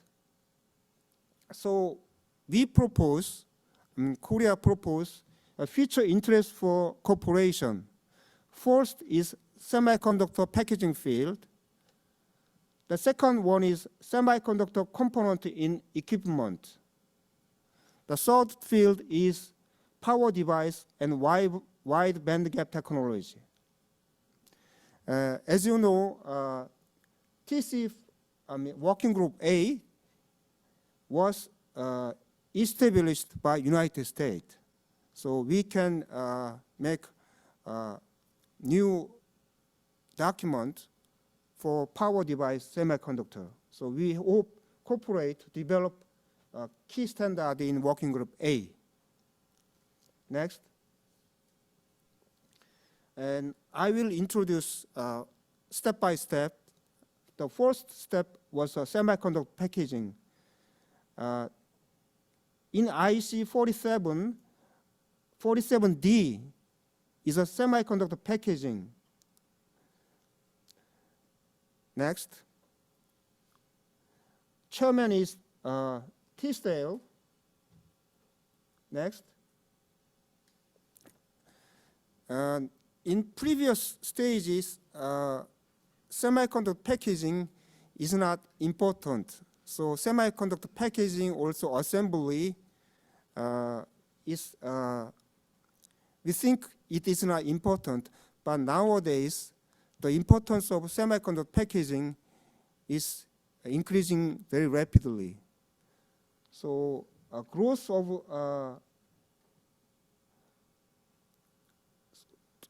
next.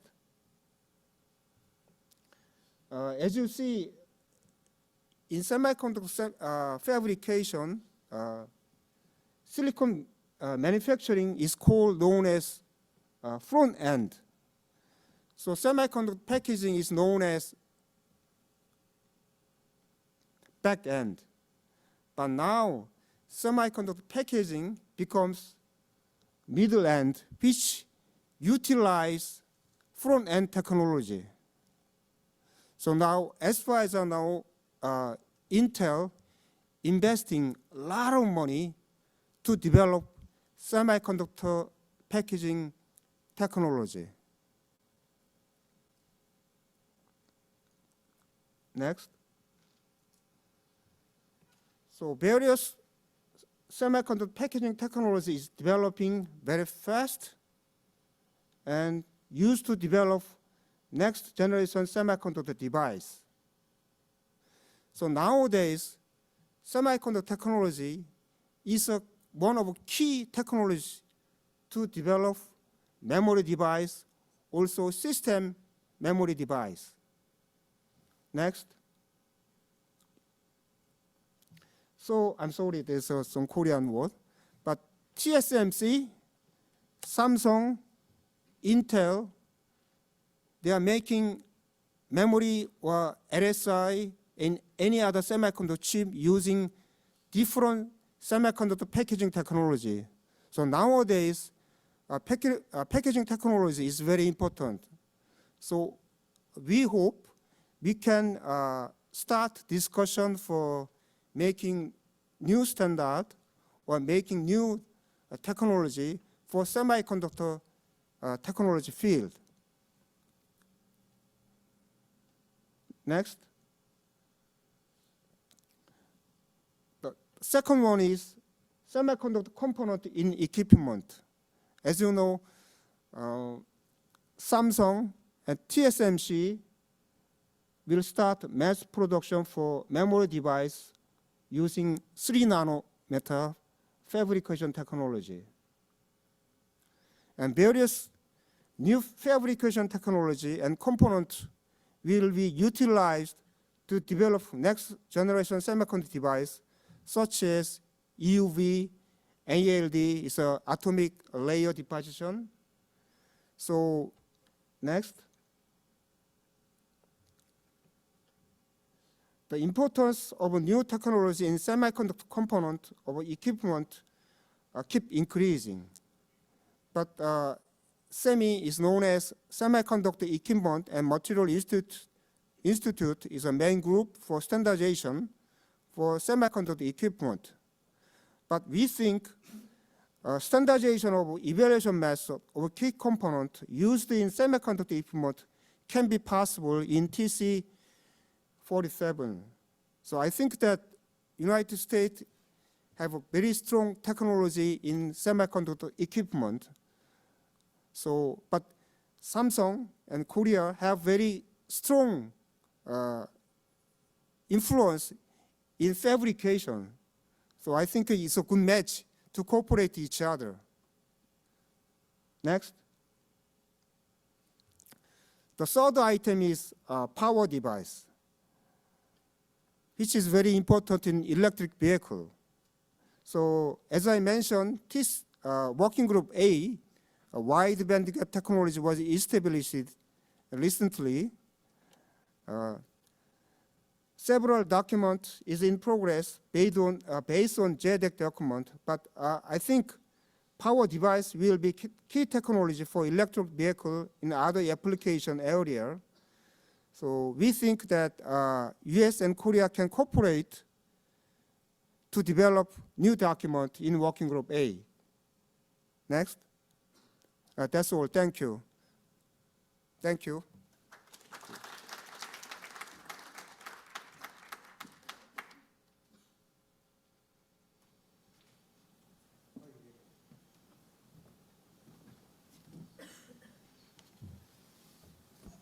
Thank you, Mr. Choa. And thank you for sharing with us the extensive work program of IEC TC47. It's a great example. As you might have noticed in the presentation, this is a committee where the United States holds the chairmanship and Korea holds the secretariat. So it's just evidence of our ongoing cooperation. And thank you also for outlining for us all the excellent opportunities that exist for future cooperation. Our next topic is on intelligent transportation, and the presentation will introduce the ASTM International Standard supporting unmanned aircraft systems and traffic management, as well as the UAS service supplier interoperability. So for this presentation, it's my pleasure to introduce Mr. Amit Ganju, who is the founder and CEO of ANRA Technologies.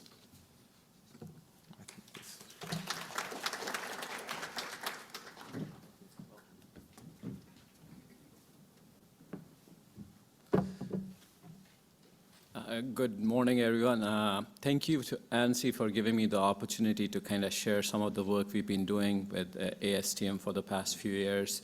As the introduction said, my background is aviation and communication. We as a company, Andra Technologies, I'm not an ASTM employee. We volunteer our time to work with ASTM, and I co-chair the ASTM F-38 Standards Working Group, which is focusing on our flying cars, drones, whatever you want to call them.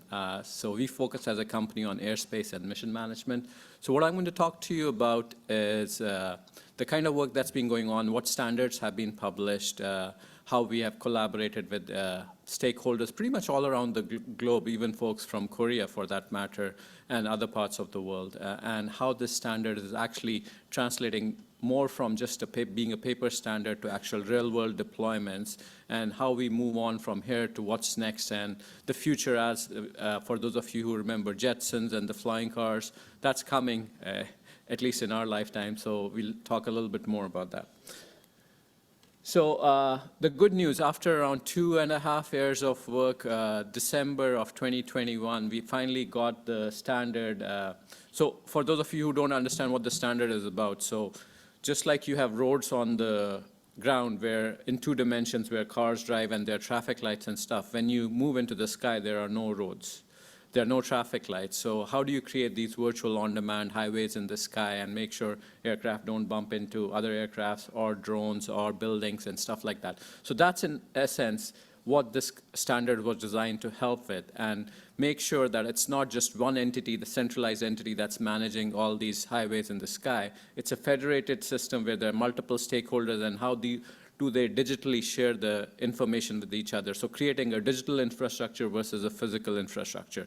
So that was the whole paradigm behind this standard.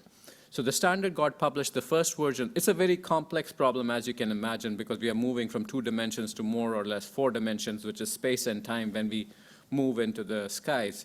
So the problem statement that needs to be solved is fairly complex. So what we did is we decomposed it into bite-sized chunks to figure out what is it that we can handle in the crawl phase, and then we move to walk and run. So in terms of that, so version 1 of the standard, not the end product by any stretch of the imagination, was actually went through ballot and was officially published, Phil, was it January or February of this year? It got published, so actually published in March of 2022. So what does the standard do, actually? So this is like a lot of acronyms there, stuff like strategic coordination, conformance monitoring, constraint management. In essence, what that means is, I'll simplify it. What the standard does is, if a person A is going to fly, you declare your intent. You say, I'm going to fly, and there's an on-demand route created for you in the sky. Now, if a person B comes along and says, I want to fly, I want to create a route for them, which is deconflicted from the route of the person A, so it's deconflicted in space and time. So Amazon doing a package delivery and someone doing a surveillance mission can coexist in the same space. And that's pre-flight coordination. That's called strategic coordination. Then conformance monitoring is when I have created these virtual highways for you in the sky, how do I make sure that you actually do stay in this virtual highway in the sky? And if you go out, how do I notify the impacted stakeholders so they can take corrective measures like you have a flyaway or you lost control? So that's conformance monitoring. And then we have constraint processing. So all of a sudden you're flying in this airspace and a medevac helicopter needs to cross the same corridor where you are. How do I inject a constraint in the system so I can allow that traffic to pass through? I'm oversimplifying here, but I think conceptually it makes sense what we are trying to do. So those are some of the aspects that the constraint worked on, the standard worked on. And as you can see in the figure there are different stakeholders involved there. Stakeholders such as UAS, which is the drone. Unmanned aerial aircraft system, and now as we move forward, we are not moving away from using the unmanned term to more uncrewed, to become more gender neutral, so uncrewed aviation systems. And then you have authorized entities, and you have a term that you see on there called USS, which is a US service supplier. It's basically a service provider that is just like when you go to the Reagan Airport or Dulles Airport, there's air traffic control that's managing the traffic. A US service supplier is the equivalent in the digital world, which is going to manage these virtual highways and virtual traffic in the sky in a digital format. So it's not a human in the loop. It's human on the loop, kind of monitoring, and everything is more automated. So in Q1, we released the version 1 of the standard, and we started focusing on version 2 and the prioritization. So what are some of the aspects now that we have gotten the standard out there?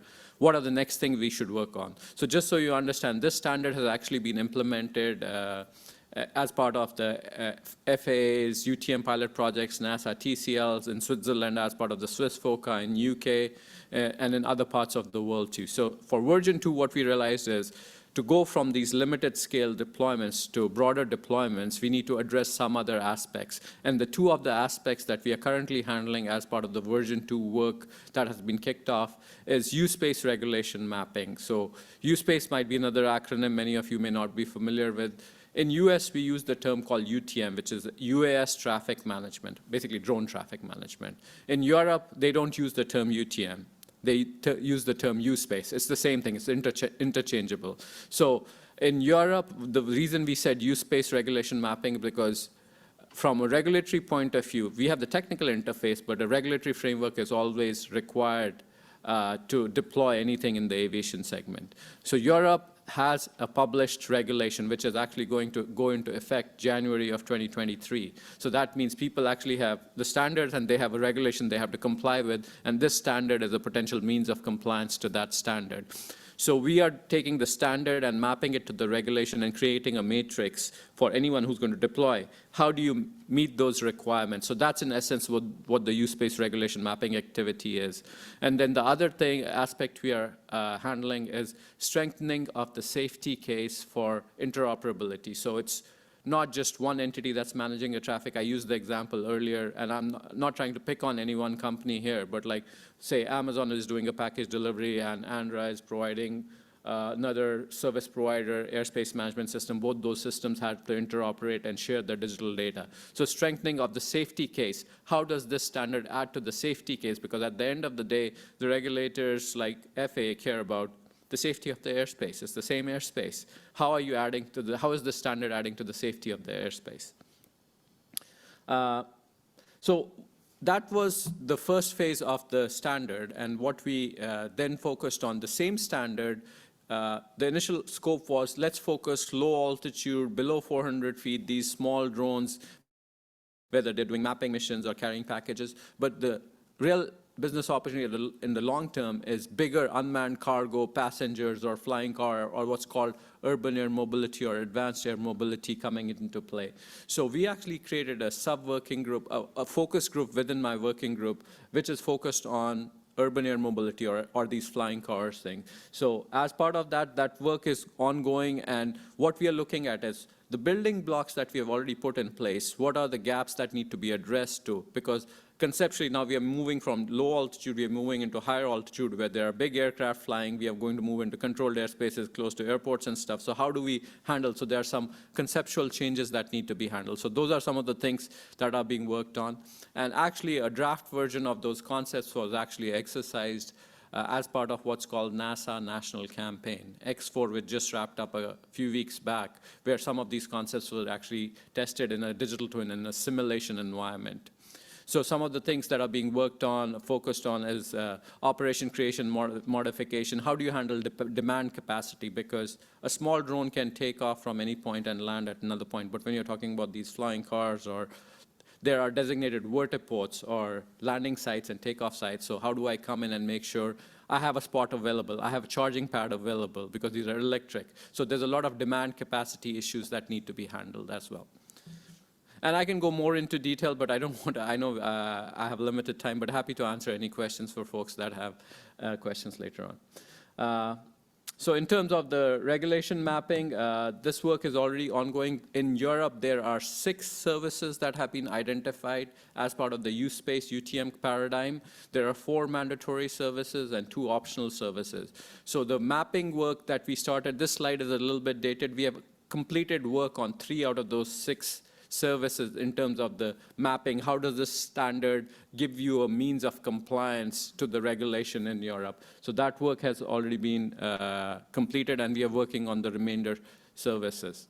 So if you look at those services and applicability of the ASTM standards, And what we have tried to do as ASTM, we're not trying to reinvent the wheel. So we leverage what's already out there. We have MOUs with different standards bodies as well. So as we were looking at building these standards, in these, you'd look at those 4 core services, which are network ID service, geo-awareness, flight authorization, and traffic information, and some other services. On the right-hand side, you'll look at the supporting standards that we looked at. So we built the standards, like the 3548 is the standard that came out of my working group, which is published, but we have other ASTM standards like 3411. Then we even looked at EuroK standards, ED269, which was already there and handled many of the geo-awareness requirements. So we kind of pulled that data model in and say, hey, instead of reinventing with the wheel, let's cross-pollinate and use. So that's how we have been kind of working this whole working group and the standards as we move forward. And on the left-hand side, what you see is how we are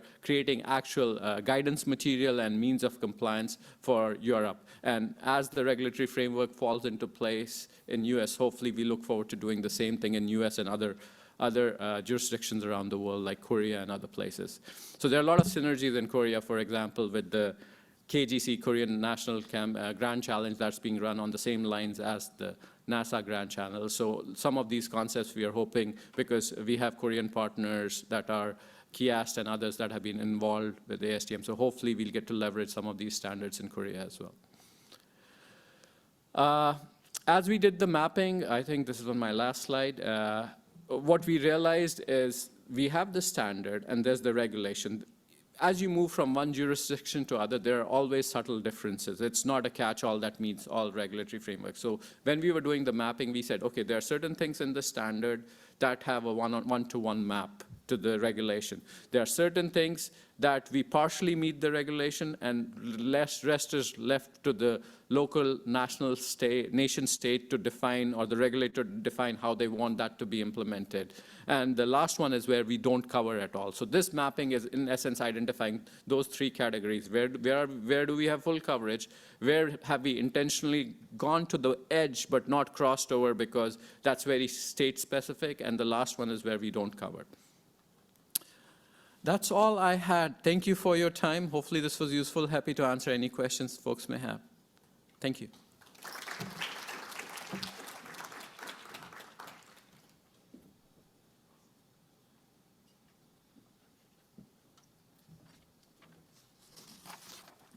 So, thank you, Mr. Ganju. Wow, flying cars. I'm not sure I'm ready for that one. But I am relieved to know that there's some very smart people that are working very hard to develop standards that will surely keep us all safe and secure. But seriously, it's extremely important work, and I congratulate ASTM and others working in this field. ANSI manages a very large collaborative effort that brings together a broad cross-section of stakeholders addressing UAS issues, and I know that they've developed a rather extensive roadmap for standardization, so congratulations on that work. So our final presentation this afternoon, another very interesting topic, artificial intelligence in healthcare, standardization, and the strategy status quo currently in the United States. And to present on this topic, I'd like to invite to the stage Mr. Pat Baird, who is the head of global software standards for the Philips company. Thank you.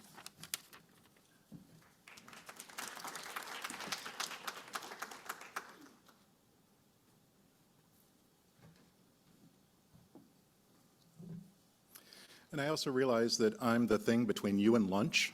So there's some slides that I'll be going over quickly, but obviously I'll be here for lunch to corner me with some of your questions. So please, at least I admit that. So first of all, when we talk about artificial intelligence, what do we mean? Well, we don't know what we mean. I'm sure all of us, we've developed enough standards, you've spent enough time in your life arguing about the definition of something. Okay, different organizations, different regulators have different definitions of things. People have different notions of it. Something called the International Medical Device Regulators Forum, IMDRF, and I'll explain that in a minute. We had a project to put together an initial paper on it, and we started with 16 different definitions of AI. And after spending way too long arguing about it, we decided we're not going to define it at all. Because even if we do define it, people aren't going to use it. They're going to use their old version. So I can't give you a definition of this. This is my very first slide to a bunch of standards people. I can't define this topic for you. Did want to mention International Medical Device Regulators Forum, IMDRF, is the medical device regulators from the United States, from Canada, from Australia, from Europe, from China, from Korea. They get together, and other countries, get together and say, can we align on some things? You know, your laws might be a little different than my laws, but just in general, can we work together and come up with some good concepts? Korea was the first one that ever came out with any draft guidance on what should medical device people do if we want to use machine learning in the products, and they ended up actually chairing this project for IMDRF.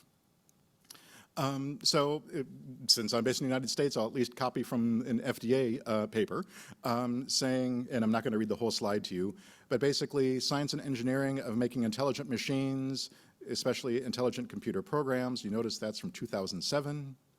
Specifically, what I notice people, including myself, when we talk about artificial intelligence now, I'm really talking about machine learning. I'm really talking about there's a bunch of data. We don't tell the software exactly how to, if you see this, then it must be that. If you see that, it must be that. No, we just give the software a bunch of data. It finds patterns in the data. It comes up with conclusions. That's mainly what we're talking about. A couple of the interesting things that make this a little more complicated is that, oh, well, it learned from data, and as you use it, there's going to be more data, right? As we use this as mammogram and trying to identify cancer. Well, after the product is launched, I'm going to have a lot more data than I did originally. Do I keep learning along the way, or do I have this as a locked system and no, I need to have much better control of changes? So those are a couple of the challenges. Lots of different stakeholders, lots of different viewpoints. So I also like to point out, you know, I come from a medical device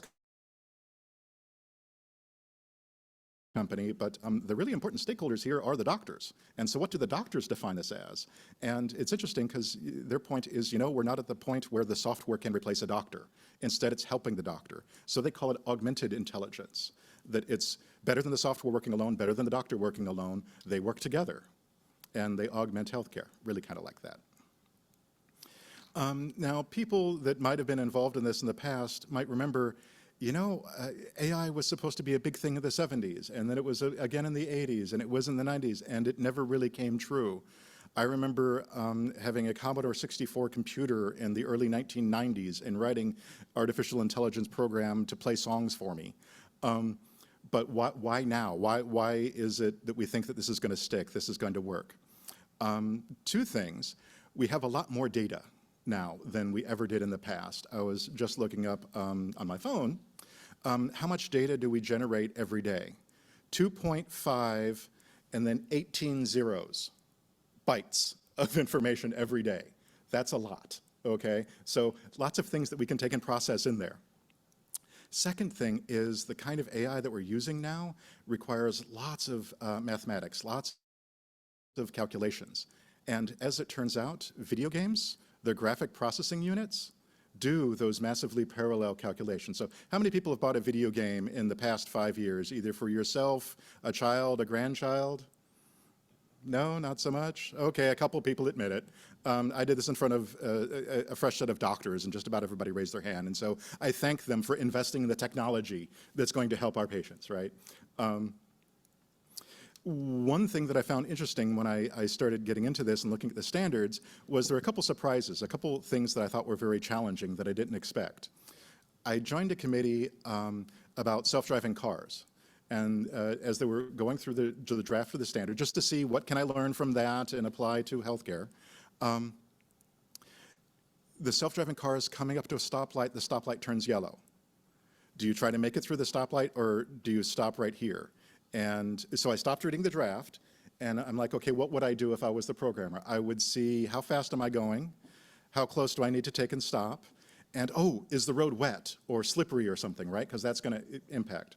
Fortunately, the people who are writing the standard were smarter than me, because they said, no, the first thing you do is you check the rearview mirror, because there's that jerk that's been behind you all the time, and just because you can stop doesn't mean he can stop. And it's like, wow, I know that. My body would automatically do that, but it's so natural, I would have forgotten to write that down as a requirement. I would have never thought to put that in because it's so just burned into me. There was some, I remember a story a few years ago, some city had put up cameras on different streets to try to recognize people's faces, and people were protesting this. So they painted their faces, you know, with just paint. But then they would wear a T-shirt that had someone else's face on it. So the software is looking for, you have a couple eyes, usually the eyes are above the nose and that's above the mouth.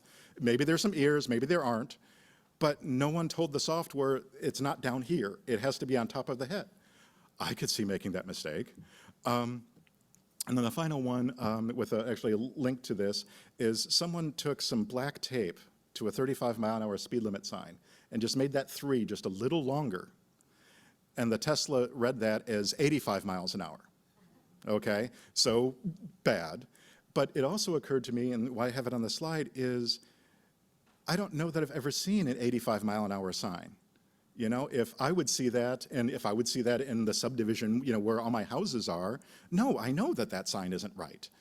Did anyone ever think about that? No, so focused on the image recognition, and there's rust, and there's snow when it's nighttime, and you can't see. No one thought, is that actually a valid speed limit number? So right now, the robots aren't taking over the world. We're very narrow AI. Now, some things that I noticed, the quality of the outcome is really about having good data. Lots of people think that this is just very magical, very mysterious, very movie, and instead, and we need a completely new way of thinking about it. And no, I'm a software engineer. I want to reuse what's already been done. So I propose to people that, you know, to handle the data, we do this. We need to keep records and retain where did that sample come from. We need a plan, and we need to make sure that we're safe on how do we source it, what kind of processing happens to it, preservation before we use it, any testing we do for it, and other handling. Protect against contamination, protects against viruses, right? You don't want this to go bad. And when I've presented this before to a bunch of software engineers, they're all, you know, heavily nodding, yeah, that's good big data practice. This is actually the rules suggested by IMDRF on how to take biological tissue samples. It isn't about data at all.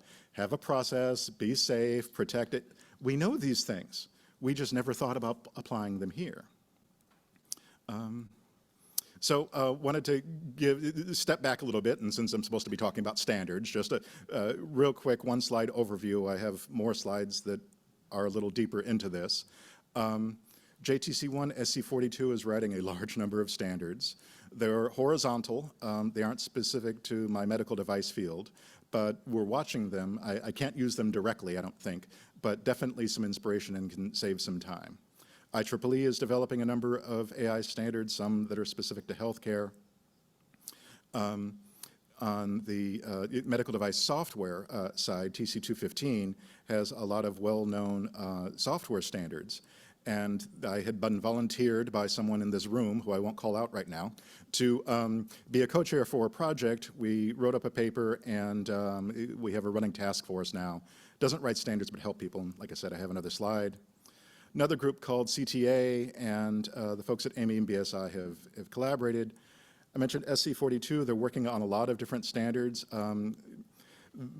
Lots of different working groups, and each one of these working groups has many projects. Wanted to point out something relatively new at the bottom, a liaison with SC27, which is about cybersecurity, because, wow, we're talking about big data. Big data is a very attractive target, and someone could take and poison our data, and we wouldn't know about it. It would be very difficult to do. So there's some cybersecurity and machine learning, and then with healthcare, we have a couple extra things. So I just joined that committee like last week. Here's a small set of the projects that SC42 is working on, quite a bit. The first time I went to an SC42 meeting, I sat between someone who was working on a self-driving vehicle and a lawyer who wanted to write natural language processing before going in front of a judge, what kind of arguments work for this particular judge and what kinds don't. And so like, okay, wow, that's really weird, but just shows, just the breadth of applications of this. IEEE, like I said, had multiple projects as well. Second from the bottom, talking about explainable artificial intelligence. I think that that's just a very interesting challenge that we have, that the people don't necessarily trust this technology. So how do we get them to take and trust the technology? And how do we make them not trust it too much? And, oh, I hit the button on my self-driving vehicle, so it's going to drive me, and I'm going to climb in my back seat and play games on my phone, which has happened and has caused crashes. Consumer Technology Association, that's a US-based group. What I tell people about CTA is if there's a piece of electronics in your house, it's probably one of the members. Microwave ovens, stoves, radio, clock, television, printer, anything that you go to the store and buy for yourself at home, these are the people.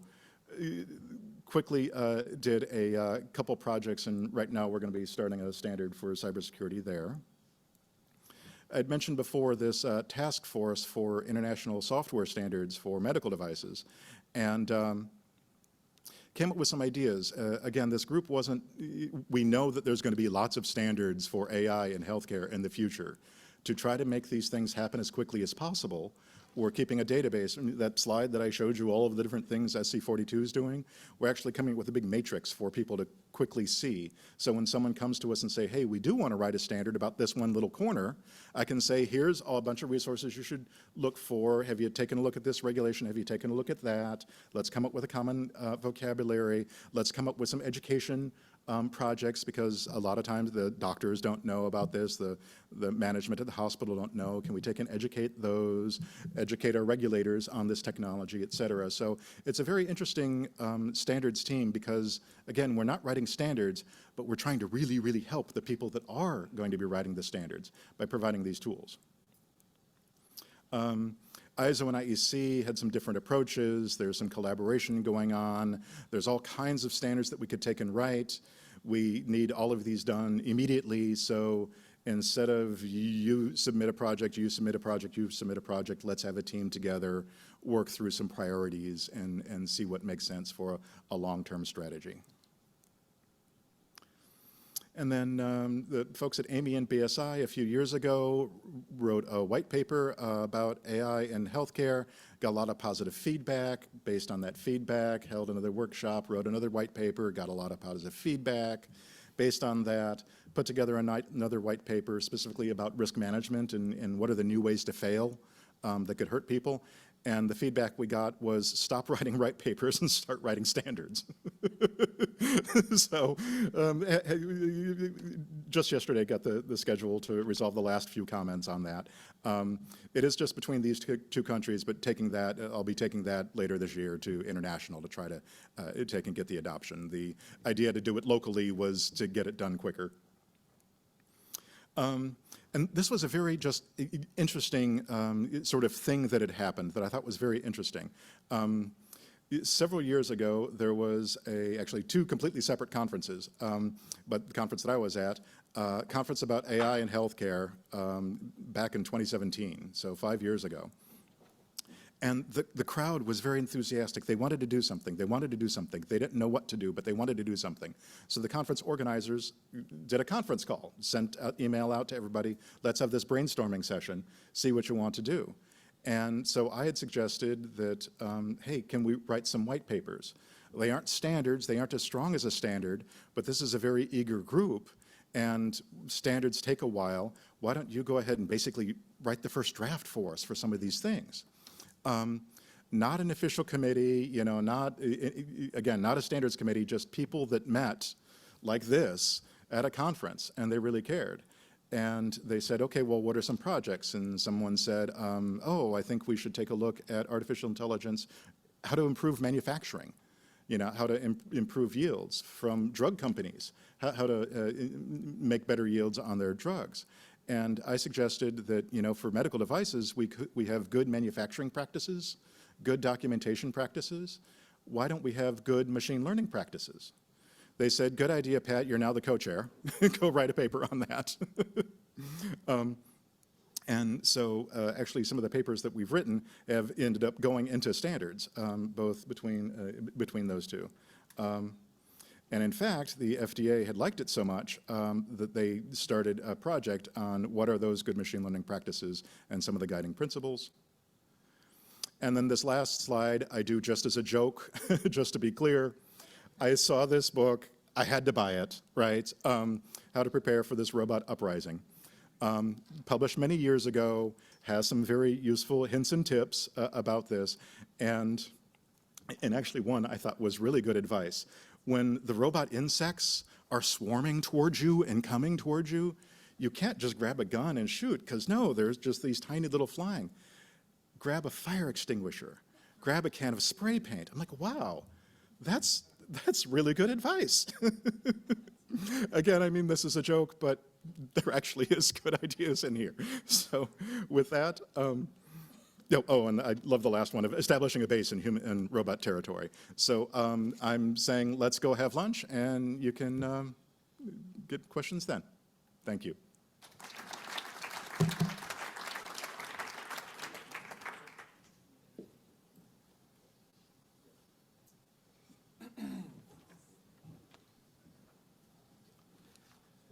Thank you, Pat, for a very interesting, informative, and entertaining presentation. You know, I think artificial intelligence and where we're heading with that field is of interest to all of us, and certainly AI in healthcare is an extremely important topic. So a big thank you to you. And how about a round of applause and a big thank you for all of our presenters today for sharing such great backgrounds and technical information. You know, we had distinguished speakers today from both Korea and the U.S., and I think they truly brought their insights and their expertise today. And we hope that all of the technical presentations were both informative and helpful to you, and that you have a better understanding of these key technologies and their standardization, and the standardization landscape that exists currently in both countries, and globally for that matter.